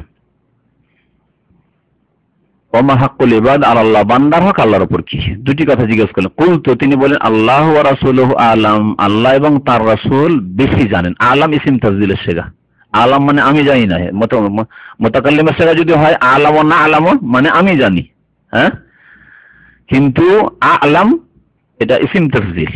হ্যাঁ, আলামা ইয়ালাম থেকে ইসিম তাফজিল সেগা হচ্ছে আলাম, মানে আলেম হচ্ছে যে জ্ঞানী, আর আলাম মানে অধিক জ্ঞানী, অন্যের তুলনায় জ্ঞানী, বেশি জ্ঞানী, একে আলাম বলে। তো আল্লাহ ওয়া রাসূলুহু, আল্লাহ এবং তার রাসূল অন্য সকলের চাইতে বেশি জানেন। এ হচ্ছে আলাম মিনান নাস জামিয়া, সমস্ত মানুষের চাইতে বেশি জানেন। আল্লাহ ওয়া রাসূলুহু আলাম। নবী সাল্লাল্লাহু আলাইহি ওয়াসাল্লামের জীবদ্দশায় সাহাবারা এরকম বলতেন, আল্লাহ ওয়া রাসূলুহু আলাম বলতেন। কিন্তু নবী সাল্লাল্লাহু আলাইহি ওয়াসাল্লাম ইন্তেকালের পরে সালাফে সালিহিন আইম্মায়ে কেরাম তারা আল্লাহ ওয়া রাসূলুহু বলেননি, তারা তখন বদলিয়ে দিয়েছেন। কি বলেছেন? আল্লাহ আলাম। কারণ নবী সাল্লাল্লাহু আলাইহি ওয়াসাল্লাম চলে গেছেন, এখন তিনি বেশি জানেন কম জানেন এসব বলে তো এখন আর আমাদের ফায়দা নেই। তিনি তো আর জানাবার এখন আর রাস্তা নেই যে তিনি জানাবেন আমাদেরকে। তো আল্লাহর নাম ছাড়া রাসূলের নাম তারা নিতেন না। এর বাস্তব প্রমাণ তাফসীরের কিতাবগুলি, আলিফ লাম মিম, আলিফ লাম রা, এর তাফসীর করতে গিয়ে আমাদের দেশের হানাফি মাদ্রাসায়, দেওবন্দি, বেরেলভী সমস্ত বিদাতীদের মাদ্রাসায়ও তাফসীর জালালাইন পড়া হয়। তাফসীর জালালাইন পড়ে দেখেন আলিফ লাম মিম আল্লাহু আ'লাম বিমুরাদিহি বিযালিকা। ইমাম জালালউদ্দিন সৈয়দ লিখছেন, সৈয়দের নাম তারা উচ্চারণ করে খুব বেশি। আল্লাহু আ'লাম, তিনি কেমন? আল্লাহ বেশি জানেন। বিমুরাদিহি, আলিফ লাম মিমের অর্থ কি? আলিফ লাম রা মানে কি? কাফ মানে কি? কাফ হা ইয়া আইন সাদ মানে কি? আল্লাহু আ'লাম বিমুরাদিহি বিযালিকা। যদি আল্লাহর সাথে রসুল বলা যদি নবী সাল্লাল্লাহু ইন্তেকালের পরে শরীয়ত সম্মত হইতো, তাহলে ইমাম সৈয়দী বলতেন আল্লাহু ওয়া রাসূলুহু আ'লাম বিমুরাদিহি বিযালিকা বলতেন। বুঝা গেছে না? এই দলিলগুলো মনে রাখবেন, কারণ বিদআতি বলতে পারে যে তোমার হাদিসে আছে মুয়াজ্জিন বলবেন আল্লাহ ওয়া রাসূল আ'লাম, তুমি ফতোয়া দিচ্ছেন না আল্লাহর সাথে রসুল লাগানো যাবে না এখানে। তখন বলবেন যে জালালউদ্দিন সৈয়দী কিতাব পড়েন, তাফসীর জালালাইন পড়েন আর পড়ান, আপনারা খুলে দেখেন তো দেখি। প্রত্যেকটি যেখানে হুরুফে মুকাত্তাত আছে, বিচ্ছিন্ন অক্ষরগুলি কোরআন, আলিফ লাম মিম, আলিফ লাম রা, হা মিম ইত্যাদি যেগুলি আছে, দেখেন তো কি তাফসীর করেছে। এছাড়া অন্যান্য তাফসীরগণ, শুধু জালালউদ্দিন সৈয়দী না, যত তাফসীর কারগণ আছেন এইভাবে তারা উল্লেখ করেছেন। কাল ফাইন্না হাক্কাল্লাহি আলা ইবাদিহি, যখন তিনি আর অনুমান ভিত্তিক জবাব না দিয়ে আল্লাহ এবং রাসূলের হওয়ালা করে দিলেন, যে রাসূলুল্লাহ সাল্লাল্লাহু আলাইহি ওয়াসাল্লাম জানেন বেশি, তিনি বলবেন, আর আল্লাহ ভালো জানেন, আল্লাহ ওহী করবেন নবীর উপর বা করেছেন। তখন বললেন ফাইন্না হাক্কাল্লাহি আলা ইবাদিহি, আল্লাহ তার বান্দাদের উপর আল্লাহর হক হচ্ছে আইয়াবুদুহু, একমাত্র তার ইবাদত করবে। পজিটিভ, ইতিবাচক ইবাদত করতে হবে। তাই নামাজ পড়তে হবে, রোজা রাখতে হবে, হজ করতে হবে, যাকাত দিতে হবে, ফরজ ওয়াজিব আদায় করতে হবে, ইবাদত করতে হবে। ওয়ালা ইউশরিকু বিহি শাইআ, নেগেটিভ, নেতিবাচক, তার সাথে যেন কোনো কিছুকে, কোনো বস্তুকে শরীক না করে, শিরক করা চলবে না। ইতিবাচক নেতিবাচক দুটোই লাগবে, শুধু একটি থাকলে হবে না। অর্থাৎ অনেক যারা বিদাতি তারা নামাজ রোজা খুব বেশি করে, মাথা কপালে দাগ পড়ে গেছে, কিন্তু কবরে সেজদাও করে, বা কবরে খাসি মোরগ নিয়ে যায়, কবরে চাদর চড়াতে যায়, কাজ দেবে না। পজিটিভ আছে কিন্তু নেগেটিভ নাই, মানে শিরিক করে, ইবাদত করে আর শিরিকও করে, অচল। এই ইবাদত অচল, কারণ ইবাদত শিরক হয়ে গেছে, ইবাদত আর থাকেনি, শিরক হয়ে গেছে। আর যদি এর উল্টো হয়, ফাসেকদের জীবনযাপন, বেনামাজি বেদিনদের জীবনযাপন, হ্যাঁ, পয়সাওয়ালা অধিকাংশ যারা বেনামাজি বেদিন, তাদের অবস্থা কিরকম? তারা কিছু ধারণা হয়, মাজারও যায় না, বিদাতপন্থী ওইরকম নয়, কবর মাজারও যায় না, ওইসব মিলাদ ফিলাদও করতে যায় না, ওইসব হালুয়া রুটি আর সবাই বারাত ওইসব বিদাতও করতে যায় না, নামাইতো বলতে যায় না, নামাজও পড়ে না। দেখেন কেমন, নামাজও যাও না, ইবাদত বন্দিও নাই, আর শিরকও নাই, ওই শিরকও করে না। তাহলে কি নাই এর? হ্যাঁ, একটি পজিটিভ একটা নেই, দুটোই লাগবে। জি, ওয়াহাক্কুল ইবাদি আলাল্লাহ, বান্দার হক কি? বান্দার হক মানে বান্দার দাবি না, আল্লাহ পাক তার ইহসান করেছে, অনুগ্রহ করে তিনি নিজে থেকে বলেছেন যে তোমাদের হক আমার উপর আছে। আল্লাহর উপর কারো এরকম হক নেই। আল্লাহ পাক যতটুকু নিয়ামত দিয়েছেন তারই শুকরিয়া আদায় করে শেষ করতে পারবো না। একটা চোখের মূল্য কি দেবেন আপনি? আপনি যদি বলা বিক্রি করবেন 1 লাখ টাকায়, 2 লাখ টাকায়, আপনার একটা দাঁতের দাম কি দেবেন আপনি? কোনটা দাম দেবেন আপনি? আপনার বাক শক্তি, জবানের দাম কি দেবেন আপনি? তো এইগুলিতে আমাদের এগুলি 2-1টা নিয়ামতে বড়, একটা নিয়ামতে সব বিক্রি হয়ে যায়। তাহলে বাকি আল্লাহ পাকের হক। তো আল্লাহ পাক রব্বুল আলামিন যে বান্দার হকের কথা এখানে নবী সাল্লাল্লাহু আলাইহি ওয়াসাল্লাম উল্লেখ করেছে, সেটা হচ্ছে আল্লাহর পক্ষ থেকে অনুগ্রহ, যে তোমাদের হক রেখেছি, কিছু দেবো তোমাদেরকে। কি দেবো? আল্লাহ ইউআযযিবা মান লা ইউশরিক বিহি শাইআ, যে ব্যক্তি আল্লাহর সাথে শরীক করবে না তাকে আল্লাহ আযাব দেবেন না। শিরিক করলো না আল্লাহর সাথে এবং আল্লাহ পাকের ইবাদত করলো, এখানে এটাও লাগাতে হবে যে আল্লাহর ইবাদত করলো এবং শিরিক করলো না, তাহলে তাকে আল্লাহ আযাব দেবেন না। ফাকুলতু ইয়া রাসূলুল্লাহ, তাহলে তো সুসংবাদের বিষয়। বলছেন মুআয, হে আল্লাহ রাসূল, আফালা উবাশশিরু বিহিন নাস, এই সম্পর্কে কি লোকজনকে আমি সুসংবাদ শুনিয়ে দেব, এই খুশির খবর দিয়ে দেব? বাশশারা ইয়াবাশশির মানে সুসংবাদ দেওয়া, খুশির খবর দেওয়া। বুশরা এখান থেকে, বুশরা সুসংবাদকে বলে। ফাকুলতু ইয়া রাসূলুল্লাহ, বলেন হে আল্লাহর রাসূল, আফালা উবাশশিরু বিহিন নাস, এই সম্পর্কে কি লোকজনকে আমি সুসংবাদ দিয়ে দেব বা দিয়ে দেব না? আফালা যখন আছে দিয়ে দেব না, দিয়ে দিই না হয়। কাল নবী সাল্লাল্লাহু আলাইহি ওয়াসাল্লাম, লা তুবাশশিরহুম, তাদেরকে এই সুসংবাদ দিও না, কারণ এই সুসংবাদ যদি ফায়াত্তাকিল, এর উপর অনেকে আস্থা করে নেবে, হ্যাঁ, যে আল্লাহর ইবাদত বন্দেগী করছি আর শিরিক তো করি না, তাহলে অতিরিক্ত আর আমল যদি না করি, আর আমল না বাড়াই, নফল না করি, তাহাজ্জুদ যদি না পড়ি, আর নফল দান খায়রাত না করি, নফল রোজা না করি, আরো মেহনত যদি না করি, আরো ইলম যদি না শিখি, তা শিরিক তো করি না, আমরা শিরিক মুক্ত, আহলে হাদিসের মতো শিরিক তো করি না। আহলে হাদিসের এক শ্রেণীর লোকদের এইরকম গৌরব, আমরা তো শিরিক করি না।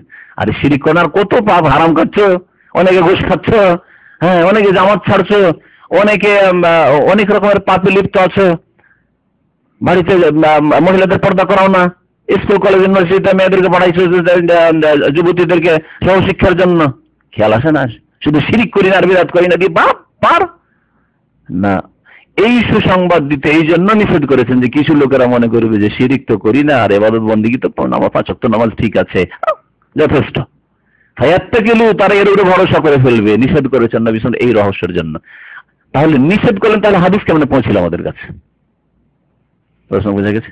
হ্যাঁ, যদি নবী সাল্লাল্লাহু আলাইহি ওয়াসাল্লাম তাকে এই সুসংবাদ পৌঁছাতে নিষেধ করলেন, তাহলে তিনি লুকিয়ে রেখে দিলেন। প্রথম কথা, লুকিয়ে রাখা শরীয়তে জায়েজ, কোরআনে আল্লাহ নিষেধ করেছেন, ইন্নাল্লাযীনা ইয়াকতুমুনা মা আনজালনা মিনাল বায়্যিনাতি ওয়াল হুদা মিন বা'দি মা বায়্যানাহু লিন-নাসি ফিল কিতাব ফাউলাইকা ইয়ালআনুহুমুল্লাহু ফাউলাইকা আলাইহিম লানাতুল্লাহি ওয়ান মালায়েকাতু ওয়ান নাস আজমাইন। তো ইত্যাদি এইভাবে বিভিন্ন জায়গায় নিষেধ করা হয়েছে যে শরীয়ত দ্বীনকে গোপন করবে না, তার দ্বীনকে গোপন করা হারাম। তারপরে নবী সাল্লাল্লাহু আলাইহি সাল্লাম এই বিষয়টিকে, দ্বীনের একটা অংশ, এই সুসংবাদ গোপন রাখতে বলেছেন।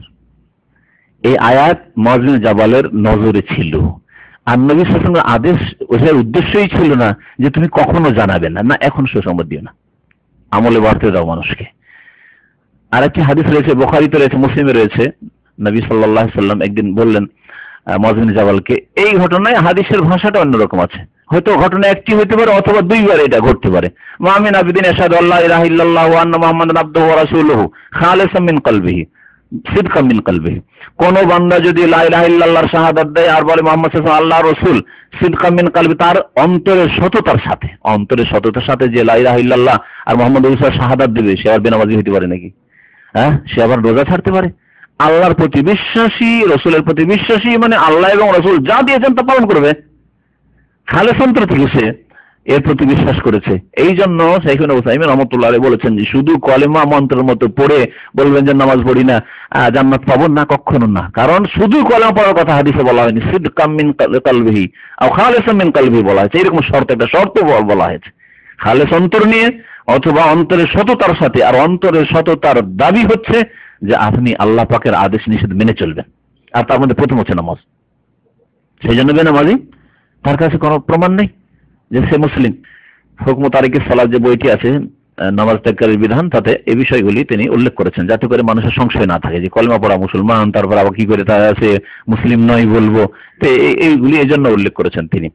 তো কি বলছিলাম যে মুআয ইবনে জাবাল রাদিয়াল্লাহু তাআলা সম্পর্কে ওই হাদিসটি বলছি। যখন এই হাদিস শোনালেন তো ইল্লা হারামাল্লাহু আলান্নার, হারামাহুল্লাহু আলান্নার, তাকে আল্লাহ পাক জাহান্নাম হারাম করবে এবং জান্নাত দিবেন, যে হাদিস আও কামা ক্বালা সাল্লাল্লাহু আলাইহি ওয়াসাল্লাম। তো এই হাদিস যখন শোনালেন নবী সাল্লাল্লাহু আলাইহি ওয়াসাল্লাম, হাদিসের ভাব অর্থ এর সাথে একই রকম, তাই না? একই ঘটনা, এক যে হয়তো বর্ণনাকারী ভিন্ন করে বয়ান করেছে, ভাব অর্থ বয়ান করেছে, অথবা দুইটি ঘটনা হইতে পারে দুইবারে। তখন জিজ্ঞাসা করেছিলেন যে আফালা উবাশশিরুবিহিন নাস, এই কথা আছে? তাতে বলছেন লা ফায়াত্তাকিলু, এর উপরে আস্থা ভরসা করে নিবে, খবর দিয়ে এটা সংবাদ দিও না এটা। তারপরে ওই হাদিসের শেষখানে আছে ফাআখবারা মুআযুন ইনদা মাউতিহি তাআসসুমান। মুআয ইবনে জাবাল রাদিয়াল্লাহু তাআলা আনহু সারা জীবন বলেননি, শেষখানে মওতের পূর্ব মুহূর্তে, মানে পূর্ব কিছুক্ষণ বা কিছুদিন আগে লোকজনকে, তাবেঈনদেরকে বা যারা সাহাবী আরো ছিলেন তাদেরকে ফাআখবারা সংবাদ দিয়ে দিয়েছেন, এই হাদিস বলে শুনিয়ে দিয়েছেন সুসংবাদ, তাআসসুমান গুনাহ থেকে রক্ষার উদ্দেশ্যে, যে ওই ইলমকে লুকিয়ে রাখার, গোপন রাখার, শরীয়তকে গোপন রাখার কাবিরা গুনাহে যাতে আমি না পড়ে যাই, সেজন্য জানিয়ে দিয়েছিলেন। তখন এই হাদিস আমাদের কাছে এসেছে। জি, আর এটা হাদিস চলবে। আন আবি হুরায়রা রাদিয়াল্লাহু তাআলা আন্না রাসূলুল্লাহ সাল্লাল্লাহু আলাইহি ওয়াসাল্লাম قال الخيل لثلاثه। শেষ করে দিই হাদিসটা। আবু হুরায়রা বলছেন যে রাসূলুল্লাহ সাল্লাল্লাহু আলাইহি ওয়াসাল্লাম বলেছেন, কোনটা এটা অধ্যায় কি কায়েম করেছে তাই দেখা যাক।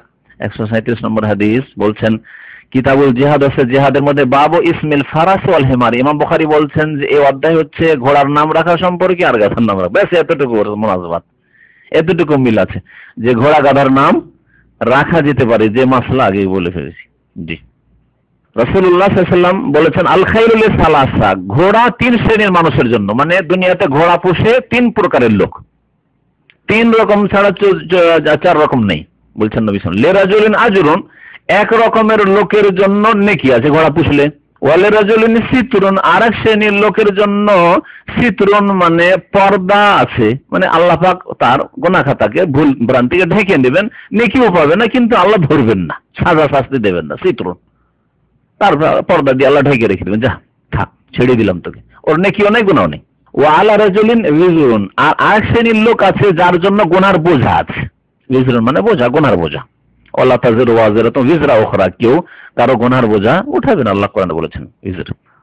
তাহলে তিন শ্রেণীর লোকে দেখা যায়, কিন্তু নবী সাল্লাল্লাহু আলাইহি ওয়াসাল্লাম এখানে দুই শ্রেণীর লোকের কথা বলেছেন। তারপরে পরে ব্যাখ্যাতে ফাআম্মাল্লাযী লাহু আজরুন, যার নেকি আছে ঘোড়া পুষলে, সে কে? ফারাজুন রাবাতা ফি সাবিলিল্লাহ, যে ব্যক্তি ঘোড়া পুষেছে আল্লাহর রাস্তায়, আল্লাহর রাস্তায় মানে আল্লাহর সন্তুষ্টির জন্য, যে ঘোড়ার কথা একটু আগে গেল, ওয়াকফ রেখেছে যে কোনো সময় আমার ঘোড়া প্রস্তুত আল্লাহর রাস্তায় খেদমতের জন্য। ফাতালা ফি মারজিন আও রাউদাতিন, তারপরে সেই রশিকে লম্বা করে দিয়েছে, মানে রশিতে ঘোড়া বেঁধে ঘোড়া চড়তে চারণভূমিতে ছেড়ে দিয়েছে। ফি মারাজিন মানে চারণভূমি, ঘাসের জমিতে, আও রাউদাতিন অথবা কোনো বাগানে, কোনো বাগানে বাঁধে মানুষ, অথবা চাষাবাদের জমি যেখানে ঘাস পাতা আছে সেখানে বাঁধে। এই মার্জ বর্ণনাকারীর সন্দেহ, নবী সাল্লাল্লাহু আলাইহি ওয়াসাল্লাম একটি শব্দ বলেছেন, কিন্তু বর্ণনাকারীর সন্দেহ হয়েছে যে মার্জ শব্দ বলেছেন না রাউদা শব্দ বলেছেন। রাউদা মানে বাগান, বাগানে ঘাস পাতা থাকে, আর মার্জ মানে চারণভূমি। ফামা আসাবাত ফিতি আলিহা, সুতরাং ওই লম্বা রশিতে যতটা সে চড়লো, পৌঁছিল মানে চড়লো,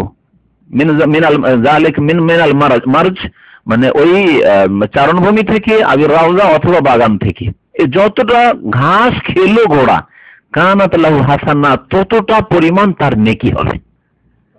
বেঁধে রেখেছেন, শুধু ঘাস খাচ্ছে, কোথাও কাজেও লাগাননি, দিনের খেদমতে শুধু বেঁধে রেখেছেন সতনিয়তে। এই সতনিয়তের কথা বলছিলাম। নেকি তার জন্য, হাসানাত তার জন্য অনেক নেকি রয়েছে, এই ঘাসের অনুপাতে নেকি রয়েছে।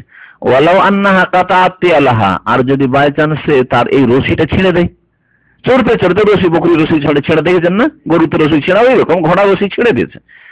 ঘোড়া রশি ছেড়ার পরে কি করেছে, দৌড় দিয়ে গিয়ে কোনো টিলাতে উঠে গেছে, ফাস্তান্নাত সারাফান, তারপরে সে চড়ে গেছে সারাফান, একটি টিলাতে, উঁচা জায়গাকে বলা, অথবা সারাফাইনে দুই টিলাতে গেছে, দুই উঁচু জায়গায়, অথচ নিয়ত করেনি তার মালিক যে ওখানে উঁচু জায়গায় যাক, গেছে।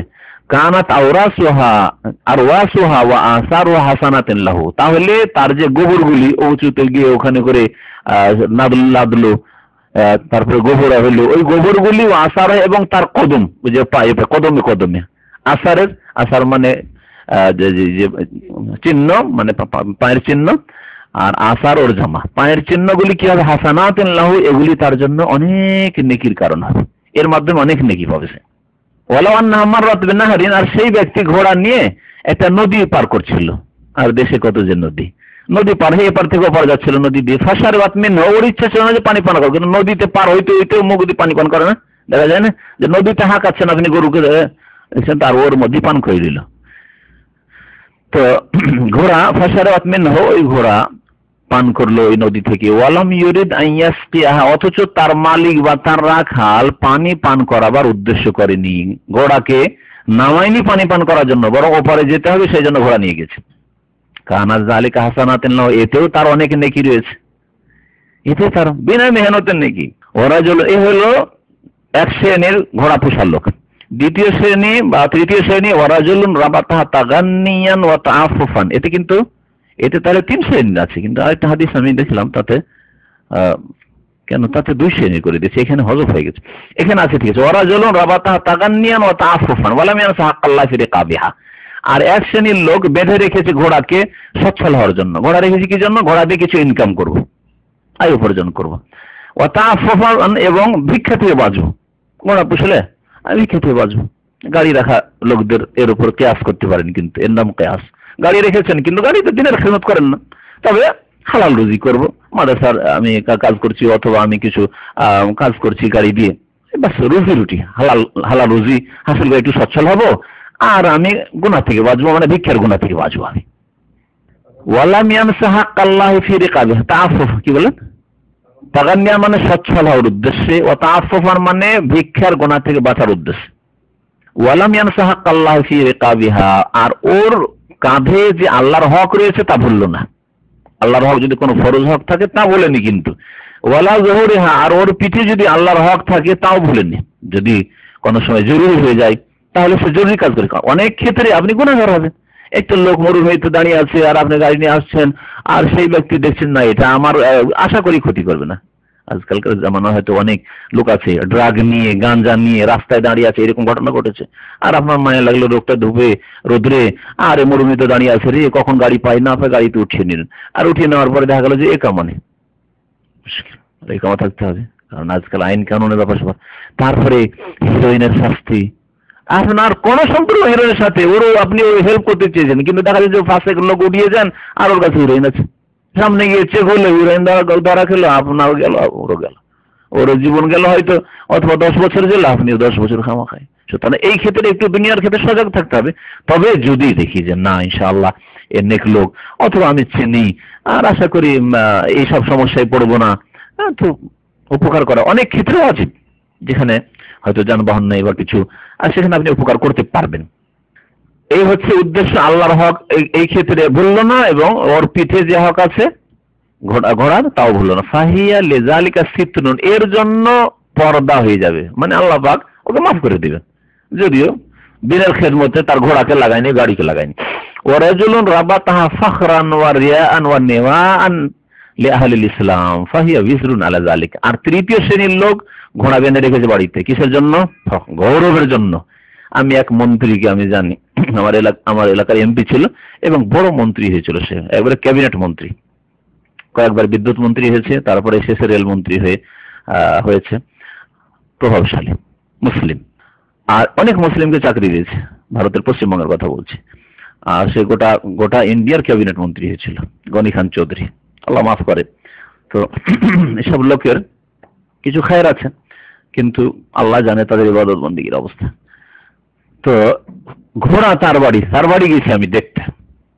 কিছু লোকেরা বললে যে চলেন আপনাকে মিনিস্টারের বাড়ি দেখাবো। এক জীবনে ছাত্র জীবন থেকে নতুন নতুন তখন সদ্য শিক্ষক হয়েছিলাম আমাদের এই রমজান সাহেবের এলাকায়। তো ওখানে মন্ত্রীর বাড়ি, মন্ত্রী আসে তখন খুব জাঁকজমক থাকে। আর মন্ত্রী বলা আছে যে এলাকার লোক যারা আসবে ওদের সম্মান করবে, যে বাড়ির সিকিউরিটি আছে তাকে বলা আছে। তো গেলে খুব যত্ন করে, বাড়ি ঘর দেখায়, আর ওর বাগান আছে, আম বাগান দেখায়। আম বাগানে গেলাম, দেখছি ঘোড়া বাঁধা আছে। কি ঘোড়া, সুবহানাল্লাহ! ওই সাধারণ ঘোড়া বাইরে দেখতে পাওয়া যায় না, কিন্তু এই রাবাতা ফখরান, গৌরবের জন্য আমার ঘোড়া, এতগুলি ঘোড়া আছে, এই ঘোড়া বেঁধে রেখেছি। ওই ঘোড়ার পিছনে খরচ 10 জন মানুষের চেয়ে বেশি খরচ আছে, কিন্তু ঘোড়া দিয়ে কোনো ফায়দা নেই, না ইনকাম করে রুজি রুটি হাসিল করে, আর না সে দিনের জন্য বেঁধে রেখেছে। ফখরান, যদি এইরকম হয়, ও রিয়ান, এবং লৌকিকতার জন্য, দেখাবার জন্য, লোক আসবে আর দেখবে, আরে মন্ত্রী সাহেবের ঘোড়া যেমন তেমন ব্যবহার, দেখলাম ঘোড়া। আর ও বুঝলো যে আমি লোকজনকে দেখাইলাম। ওয়ান্নেওয়ান, এর উপরে যদি আবার এই বিপদ হয়, ওয়ান্নেওয়ান লিআহলিল ইসলাম, মুসলিমদের শত্রুতার উদ্দেশ্যে, তাহলে বড় বিপদ, তাহলে আরো বড় বিপদ। এক তো গৌরবের জন্য গুনাহ, এক হলো লোক দেখানো, ঘোড়া বেঁধে রেখেছে সে গুনাহ। এর চেয়ে বড় গুনাহ হচ্ছে যে ইসলামের শত্রুতার উদ্দেশ্যে যদি ঘোড়া বেঁধে রাখে, যে ইসলামের উল্টো কাজে আমি লাগাবো, ফাহিয়া উযরুন আলা যালিকা, এই কারণ এই ঘোড়া তার উপরে গুনাহর বোঝার কারণ হবে, গুনাহর বোঝার কারণ হবে। সাল্লাল্লাহু নবিয়িনা মুহাম্মদ ওয়া আলা আলিহি ওয়া সাহবিহি আজমাইন। এখানে নাই, এটা নাই, ওতে আছে দেখি। ঠিক, আমি মনে করছি যে একটা অংশ আছে ওই আয়াতের অংশটা, কিন্তু এতে পাচ্ছি না। কখনো কখনো মাকতুবা শামিলে পড়ি, তো ওতে আবার একরকম আছে, এতে আবার একরকম। তো এতে যখন নবী করিম সাল্লাল্লাহু আলাইহি ওয়াসাল্লাম ঘোড়ার ফজিলত বয়ান করলেন, তখন এক সাহাবী জিজ্ঞাসা করলেন গাধার ফজিলত সম্পর্কে, গাধার কোনো শরীয়তে ফজিলত আছে কিনা। ওয়াসাইলা রাসূলুল্লাহ সাল্লাল্লাহু আলাইহি ওয়াসাল্লাম আনিল হমরে, রাসূলুল্লাহ সাল্লাল্লাহু আলাইহি ওয়াসাল্লামকে জিজ্ঞাসা করা হলো গাধা সম্পর্কে। হেমারের জামা হচ্ছে হমর। হমর যদি বলেন তো লাল, ওর মানে হমর মিমে সাকিন জজম দি, আর যদি হমর মিমে জাম্মা দিয়ে বলেন তাহলে হমর, হেমারের জামা মানে গাধা, গাধা সমূহ, গাধাগুলি। গাধা সম্পর্কে জিজ্ঞাসা করা হইলো, ফাকাল, বলেন মা উনজিলা আলাইয়া ফিহা, আমার উপর গাধার ফজিলত সম্পর্কে কিছু নাজিল হয়নি। তাহলে ঘোড়ার ফজিলত সম্পর্কে নাজিল হয়েছে, কোরআনে আছে। কোরআনে আছে কি ঘোড়ার ফজিলত? এই হাদিসে আছে। তাহলে বোঝা গেল হাদিস ও নবী সাল্লাল্লাহু আলাইহি ওয়াসাল্লামের প্রতি ওয়াহি, হাদিস ওয়াহি। জি, স্পষ্ট এই হাদিস দলিল যে হাদিস হচ্ছে নবী সাল্লাল্লাহু আলাইহি ওয়াহি, তিনি নিজের পক্ষ থেকে অমায়ান্তে কহেন না, কোনো কথা বলতেন না। ইল্লা হাযিহিল আয়াতুল জামিআতুল ফাজ্জা, তবে এই আয়াত যে অত্যন্ত ব্যাপক অর্থ বহনকারী, আল ফাজ্জা, এবং অত্যন্ত মূল্যবান, ফাজ মানে একটি মূল্যবান আয়াত। ফামান ইয়ামাল মিসকালা যাররাতিন খায়রান ইয়ারা, সুতরাং যেই ব্যক্তি অণুপরিমাণ অথবা যাররা, ধূলিকণা, ওই জামান নবী সাল্লাল্লাহু আলাইহি জামানায় অণুপরমাণু ছিল না, সেই জন্য অণুপরমাণু দিয়ে যারা তর্জমা করেছে, মানে এই তর্জমার চাইতে সঠিক তর্জমা হচ্ছে যে ধূলিকণা, ধূলিকণা। আর যারা, ওই ধূলিকণাকে বলা হয়, জানালা খুলে রাখেন আমাদের দেশে, আর রোদ্র আসছে তখন দেখবেন মনে হচ্ছে যে অনেক ধুলি আপনার ঘরে ঢুকছে অথবা ঘর থেকে বেরোচ্ছে, কিন্তু ধরতে পারবেন না, একটু কিছু আসবে না, এত ক্ষুদ্র ধূলিকণা। দেখেছেন না, দেখেননি? হ্যাঁ, ওকে বলা হয় জাররা। আর জাররা পিপিলিকাকে বলা হয় আরেকটি অর্থ। এই যে তিনটি অর্থ আমি কখনো কখনো দার্সে বয়ান করেছি, এই জাররার তিনটি অর্থ করা যেতে পারে। ক্ষুদ্র পিপিলিকাকে জাররা বলা হয়, আর জাররা বলা হয় আপনার ওই ধূলিকণাকে, আর যারা আজকাল অণুপরমাণু, যে পারমাণবিক বোমা তৈরি হয়েছে, যে জাররা, এই জাররাকে বলা হয়। এই জন্য কম্বলা জারিয়া বলা হয়, পারমাণবিক বোমকে কম্বলা জারিয়া, কম্বলা মানে বোম, জারিয়া বলা হয়। ফামান ইয়ামাল মিসকালা যাররাতিন খায়রান, যেই ব্যক্তি ধূলিকণা পরিমাণ কল্যাণের কাজ করবে, ইয়ারাহু, তা সে দেখতে পাবে। কখন দেখতে পাবে? তার দাড়ি পাল্লা কিয়ামতের দিন দেখতে পাবে, বিচার দিবস। ওমান ইয়ামাল মিসকালা যাররাতিন শাররান ইয়ারাহ, যেই ব্যক্তি ধূলিকণা পরিমাণ কোন খারাপ কাজ করবে, মন্দ কাজ করবে, ইয়ারাহু, তাও সে দেখবে। সুতরাং এর অন্তর্ভুক্ত হচ্ছে গাধা পোষা। কেউ যদি গাধা পোষা, সে গাধা দিয়ে দিনের সামান্য পরিমাণ যদি খেদমত করে, তো সে ইয়ারাহু, তা দেখতে পাবে। আর যদি গাধা পোষে গুনাহের উদ্দেশ্যে আর সে গুনাহের কাজে সেই গাধাকে লাগায়, তাহলে ইয়ারাহু, তাও সে দেখতে পাবে। এই হাদিস দেখেন, এই আয়াত কত ব্যাপক। তাহলে গাধাকে শামিল করে নিল নবী সাল্লাল্লাহু আলাইহি ওয়াসাল্লাম, কি আল্লাহ পাক কেমন ইলম দিয়েছিলেন। হঠাৎ প্রশ্ন করা হয়েছে, একটি এমন আয়াত বললেন যে সমস্ত নেকি সব এতে শামিল হয়ে যাবে, তার মধ্যে গাধা পোষা। কি উদ্দেশ্যে আপনি গাধা পুষেছেন? গাধাকে তিন ভাগে ভাগ করা যেতে পারে। তাহলে তো কিসের? হ্যাঁ, তো কিয়াস নিষেধ নাই, কিন্তু কিয়াস সহি হইতে হবে, কিয়াস ফাসেদ হইলে হবে না। ইবলিস কিয়াস করেছিল, কোন কিয়াস? ও বলছে যে মানুষ মানুষ মাটি থেকে তৈরি, মাটির একটা ঢেলা ছুড়লে নিচে আসে, আর আমি আগুন থেকে তৈরি, আগুন জ্বালালে ওপর দিকে যাই, সুতরাং আমি কি করে সিজদা করতে পারি? আমি ওপর দিকে জানেওয়ালা, আমি কি করে সিজদা করতে পারি আবার আদমকে যে নিচের দিকে জানেওয়ালা? কিয়াস তার যুক্তি, কিন্তু যুক্তি কিয়াস ফাসেদ। এই জন্য কোরআন হাদিসের বিরোধী যদি কিয়াস হয় তাহলে হারাম। এটা হচ্ছে শয়তানি কিয়াস। হাদিস বাদ দিয়ে কিয়াসের উপর আমল করে, ইজমা কিয়াস তাদের মিথ্যা ভাষা এটি। আর যদি কোনো মাসলার ক্ষেত্রে কোরআন হাদিস স্পষ্ট পাই না, কিন্তু কোরআন হাদিসে ওই রকমই কাছাকাছি মাসলা আছে, তাহলে কিয়াস করা যেতে পারে। যেমন আজকে দুপুরে বললাম যে নবী সাল্লাল্লাহু আলাইহি ওয়াসাল্লাম রেশমের কথা বলেছে, দুনিয়াতে কেউ রেশম পড়লে জান্নাত গেলেও সে রেশম পড়তে পাবে না। ঠিকই তেমনি দুনিয়াতে যদি কেউ জিনা করে তাহলে সে হুর পাবে না, দুনিয়াতে যদি কেউ স্বর্ণ পড়ে তাহলে সে স্বর্ণ পাবে না, দুনিয়াতে যদি কেউ মদ খায় তাহলে জান্নাতে যে মদ আছে জান্নাতীদের জন্য তা পাবে না। এইভাবে এলাখেরি কিয়াস করেন আপনি। নবী করিম সাল্লাল্লাহু আলাইহি ওয়াসাল্লাম, আমি এর আগে ইলমি মাসলা হচ্ছে সুদের মাসলা বয়ান করেছেন, নবী সাল্লাল্লাহু আলাইহি ওয়াসাল্লাম মাত্র কয়েকটা জিনিসের সুদের কথা বলেছেন। লবণে, আজকাল লবণের কে সুদ খাচ্ছে? স্বর্ণে, চাঁদিতে, আর শাইর, জব আজকাল আছে কোথায়, আর আলবুরে আর গমে বলেছেন, ধানের কথা উল্লেখ নেই। তাহলে ধান 1 মণ দিয়ে যদি 1.5 মণ নেন জায়েজ নাকি? এটা হচ্ছে কিয়াস। ধান কে জবের উপর কিয়াস করেন? নবী সাল্লাল্লাহু আলাইহি ওয়াসাল্লাম মুসুরের কথা উল্লেখ করেননি, বুটের কথা উল্লেখ করেননি, কলের কথা উল্লেখ করেননি, তো সেগুলিতে 1 মণ দিয়ে আবার 5 কিলো বেশি নেওয়া যাবে নাকি? যাবে না। এইটা হচ্ছে কিয়াস। তাহলে কিয়াস শরীয়তে আছে, কিন্তু হাদিসে মাসলা মওজুদ আছে আর কিয়াস করবেন, যা মযহাবপন্থীরা অনেকে করেছে, এবং এর নজির যদি বয়ান করি তো আবার লম্বা কথা হয়ে যাবে। ইনশাআল্লাহ তাআলা কোনো একদিন এর উপর বলা যাচ্ছে যেই হাদিসগুলি বাদ দিয়ে ওরা হাদিস বিরোধী কিয়াস করেছে, এগুলো হচ্ছে তাদের জন্য বিপজ্জনক। যে রাসূলুল্লাহ সাল্লাল্লাহু আলাইহি ওয়াসাল্লামের কথা বাদ দিয়ে তারা যুক্তিকে প্রাধান্য দিয়েছে, এগুলো হচ্ছে সমস্যা। জি, সাল্লাল্লাহু আলাইহি মুহাম্মদ ওয়া আলা আলিহি ওয়া সাহবিহি। কিছু ইলম আছে যেগুলি খাস লোককে দিলে কোনো অসুবিধা নেই, কিন্তু যদি আম ভাবে বলেন তাহলে তাতে সে হয়তো আমলে আরো শিথিল হয়ে যাবে, গাফিল হয়ে যাবে, তাই না? তো এই জন্য খাস লোকদেরকে কিছু জিনিস রয়েছে, হাদিসিনা আলা কদর কুলহিম, যে যতটা গ্রহণ করতে পারে বয়ান করেন। দেখেন, সামনে প্রশংসা, দিনদার পরেশগার মানুষের সামনে প্রশংসা করলে জায়েজ আছে, কিন্তু যদি দেখেন লোকটা এমনিতে অহংকারী, আর ওর সামনে যদি বলি শেখ আপনার কথা মূল্যবান কথা সত্যি, কিন্তু আপনাকে লোকেরা সকলে ভালোবাসে, তো ফুললে বাস্ট হয়ে যাবে কখন, আর বিপদ আছে। এই জন্য নবী সাল্লাল্লাহু আলাইহি ওয়াসাল্লাম নিষেধ করেছেন সামনে তারিফ করতে, সামনে প্রশংসা করতে। যদি সত্যি হয় তো বাইরে বলেন, লাকাত কাতাতু উনুকা সাহিবাকা, যার সামনে প্রশংসা করে দিলে সত্যি ড্রাইভার আপনি, আপনার মতো ড্রাইভার আর দেখিনি, ও তো ভুল হয়েছে, যেখানে সেখানে বলে বেড়াবে। আপনি বলছেন আমাকে অনেকে বলে যে আমি খুব পাকা ড্রাইভার, যেখানে বলে বেড়াবো। তাহলে কি বলছেন নবী সাল্লাল্লাহু আলাইহি ওয়াসাল্লাম, লাকাত কাতাতু উনুকা সাহিবাকা, সামনে প্রশংসা করলে এক লোক আর এক লোকের, নবী সাল্লাল্লাহু আলাইহি ওয়াসাল্লাম বলেন যে তার গর্দনের তার কেটে দিলে, রগ কেটে দিলে। লাকাত কাতাতু উনুকা সাহিবাকা, তার গর্দন কেটে দিলে, তাকে জবাই করে দিলে। তুমি জবাই করে দিলে তো মরতো, কিন্তু ইমানের হালাতে অহংকার নিয়ে নাই, কিন্তু অহংকারী হয়ে যাবে। তারপরে নবী সাল্লাল্লাহু আলাইহি ওয়াসাল্লাম বলেছেন, ইযা রাআইতুল মাদাহিন, যদি দেখো যে কোন লোকেরা তোমার সামনে প্রশংসা করেছে, ফাহসু আল্লাহ ওয়াজহিহিম তুরাব, ধুলা ছিটিয়ে দাও। কি অর্থ এর? না, দুটি অর্থ। একটা হচ্ছে যে ধুলা ছিটানো, শাব্দিক অর্থে ধুলা ছিটাতেন, ধুলা ছিটা, এই জন্য শাব্দিক অর্থ আসল রাখা উচিত, যদি কোনো অসুবিধা না থাকে। ধুলা ছিটিয়ে দাও মানে বন্ধ করো, তুমি ধুলা ছিটিয়ে দাও। আর আরেকটি অর্থ হচ্ছে যে ও কিন্তু নিজের গরজে আপনার প্রশংসা করেছে। মাশাআল্লাহ শেখ, শুনি যে আপনি যাকে তাকে ধার দেন, আপনি কিন্তু অনেক লোককে ধার দেন, আপনার বড় ইহসান আছে, সবাই আপনার নাম করে, এই সে খুব প্রশংসা করছে, খুব ধার দেন আপনি। আর একটু পরে বলছে শেখ আমার খুব প্রয়োজন, 1000-2000 রিয়াল খুব দরকার, এমার্জেন্সি। সাহায্য আল্লাহ উত্তরা মানে দিও না, ওকে নিরাশ করে দাও, কারণ এই যে প্রশংসা তোমার করলো তোমার কাছে ধার নেওয়ার জন্য ইত্যাদি, বা দান খেরাত নেওয়ার জন্য। মাশাআল্লাহ, শুনি যে আপনি খুব দান খেরাত করেন, আর গরিব গরুর খুব মদত করেন, আপনি বিদেশ থেকে এসেছেন, আল্লাহর রাস্তায় একটু দেন। না দিও না, তাহলে কেন দেব? সুনাম করে, সুনাম না করে এমনি বলো তো। কোনটা প্রশংসা করে নেক লোক না হইলে, কিন্তু ওই জন্য বলছি যে এই প্রশংসা, আগে বলেছেন যে ভালো আল্লাহওয়ালা পরেজগার লোক হয়, অহংকারী নয়, তার সামনে প্রশংসা করা যাবে।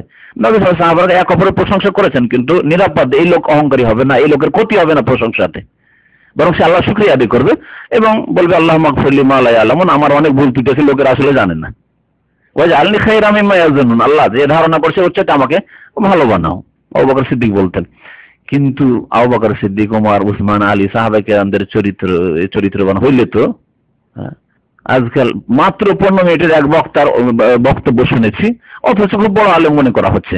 আর 15 মিনিটের বক্তব্য মাত্র, তাতে বলছে যে আমি 100 বছরের মধ্যে আমি আলিয়া মাদ্রাসায় রেকর্ড করেছি, আমার মতো কেউ মার্কস নিয়ে আসতে পারেনি। আশ্চর্য কথা, আপনি লোকজনকে আপনি দিন কোরআন হাদিস শুনাইবেন, আপনি ডিস্টিংশন করেছেন, আপনি এক্সেলেন্ট হয়েছেন, এসব বলার কি দরকার? যদি বলি তো এটা আমার ত্রুটি, যে কোনো বক্তব্য বলুক না কেন, যে কোনো আলেম বলুক না কেন, সদুদ্দেশ্য যে লোকেরা তার সুনাম করবে, সত্যি খুব ব্রেনি, সত্যি তার রেজাল্ট খুব ভালো, এগুলো আমার দার্সের সাথে এগুলো কি হচ্ছে? আমি দার্সে আপনাকে মেহনত করে কিছু দিতে পারি, বাস এতে আপনার ফায়দা হবে, আমার রেজাল্ট আপনার কি ফায়দা হবে? নাম ধরে না বলে ভালো, কারণ নাম ধরে বলে গিবত হবে। আমি এই জন্য বললাম নাম ধরে। তবে এইরকম বক্তব্য যদি শোনার খবরদার না, এগুলো বক্তব্য প্রচার করার দরকার নেই। নিজের সুনাম গাইবে মানুষ, বক্তব্য কি প্রয়োজন নিজের সুনাম গাওয়ার? আমি আপনাকে কোরআন হাদিসের ইলম যতটা আছে তা দেওয়ার চেষ্টা করবো, সুনাম গাওয়ার কি দরকার যে আমি এই সেই? হ্যাঁ, ব্যাস অতি হয়ে গেছে তার। ও কখন বাসছে? ও বাস হয়ে গেছে, বাস হবে না, বাস হয়ে গেছে। আল্লাহ পাকের কাছে ও গেছে দুনিয়াতে। কারণ কোরআন কারীমের একটা আয়াত আছে যে দুনিয়া চাইবে আল্লাহ দুনিয়া দেবে। হ্যাঁ, মান কানা ইউরিদুল আজালাতা আজ্জালনা লাহু ফিহা মা নাশাউ লিমান নুরিদ সুম্মা জাআলনা লাহু জাহান্নামা ইয়াসলাহা মাযমুমান মাদহুরা। যে ব্যক্তি নগদ নগদ সুনাম চাইবে, খ্যাতি চাইবে, ও মাশাআল্লাহ মুফাসসিরে কোরআন, মাশাআল্লাহ আন্তর্জাতিক বক্তা, মাশাআল্লাহ বলতে পারে খুব, মাশাআল্লাহ বুঝাইতে পারে খুব ভালো, এই যে সুনাম হোক, এইটা যার নিয়ত থাকবে, আজ্জালনা লাহু ফিহা লিমান নাশা, দুনিয়াতে নগদ নগদ সুনাম দিয়ে দেবে, সুনাম দেবে আল্লাহ পাক রব্বুল আলামিন। কিন্তু সুম্মা জাআলনা লাহু জাহান্নাম, আখিরাতে কিছুই হবে না, জিরো, সব চলে গেছে। আল্লাহ বলবেন দুনিয়াতে তুমি নাম নিয়ে নিয়েছো, কিল বলা হয়েছে তোমাকে, আলেম বড়, মাশাআল্লাহ ইসলামিক চিন্তাবিদ, আর এই সে অনেক কিছু বলা হয়েছে, আন্তর্জাতিক খ্যাতি সম্পন্ন বক্তা, আর অমুক অনেক কিছু বলা হয়েছে, ফাকাদ খিল। সুম্মা জাআলনা লাহু জাহান্নামা ইয়াসলাহা মাযমুমান মাদহুরা। তামান আরাদাল আখিরাতা, কিন্তু যদি আখিরাত উদ্দেশ্য থাকে, ওয়াসাআলা, তার জন্য মেহনত করলো, লোককে যদি দিনের ইলম দিয়ে যেতে পারি তো আমার সাদকা জারিয়া হবে। আর নিজের গুণ বয়ান করা নাই, তাহলে ফাউলাইকা কানা সাইয়ুহুম মাশকুরা, আল্লাহ পাক রব্বুল আলামিন তার শুকরিয়া আদায় করবেন, মানে তাকে আল্লাহ পাক রব্বুল আলামিন উত্তম প্রতিদান দেবেন। আল্লাহ পাক যেন আমাদেরকে ইসলাহ করা, সংশোধন করার তৌফিক দান করেন। বলছি না যে আমরা ভুল ত্রুটি মুক্ত, কিন্তু ভুল ত্রুটি মুক্ত হওয়ার জন্য আমাদেরকে চেষ্টা করতে হবে, বলতে মুক্ত হওয়ার জন্য চেষ্টা করতে হবে এবং সংশোধনের চেষ্টা করতে হবে। আর এই আলোচনাগুলো হলে আপনাদের যেমন সংশোধন হবে, আমারও সংশোধন হবে, আমারও সংশোধন হবে। আল্লাহ পাক যেন আমাদেরকে সংশোধন করার তৌফিক দান করেন।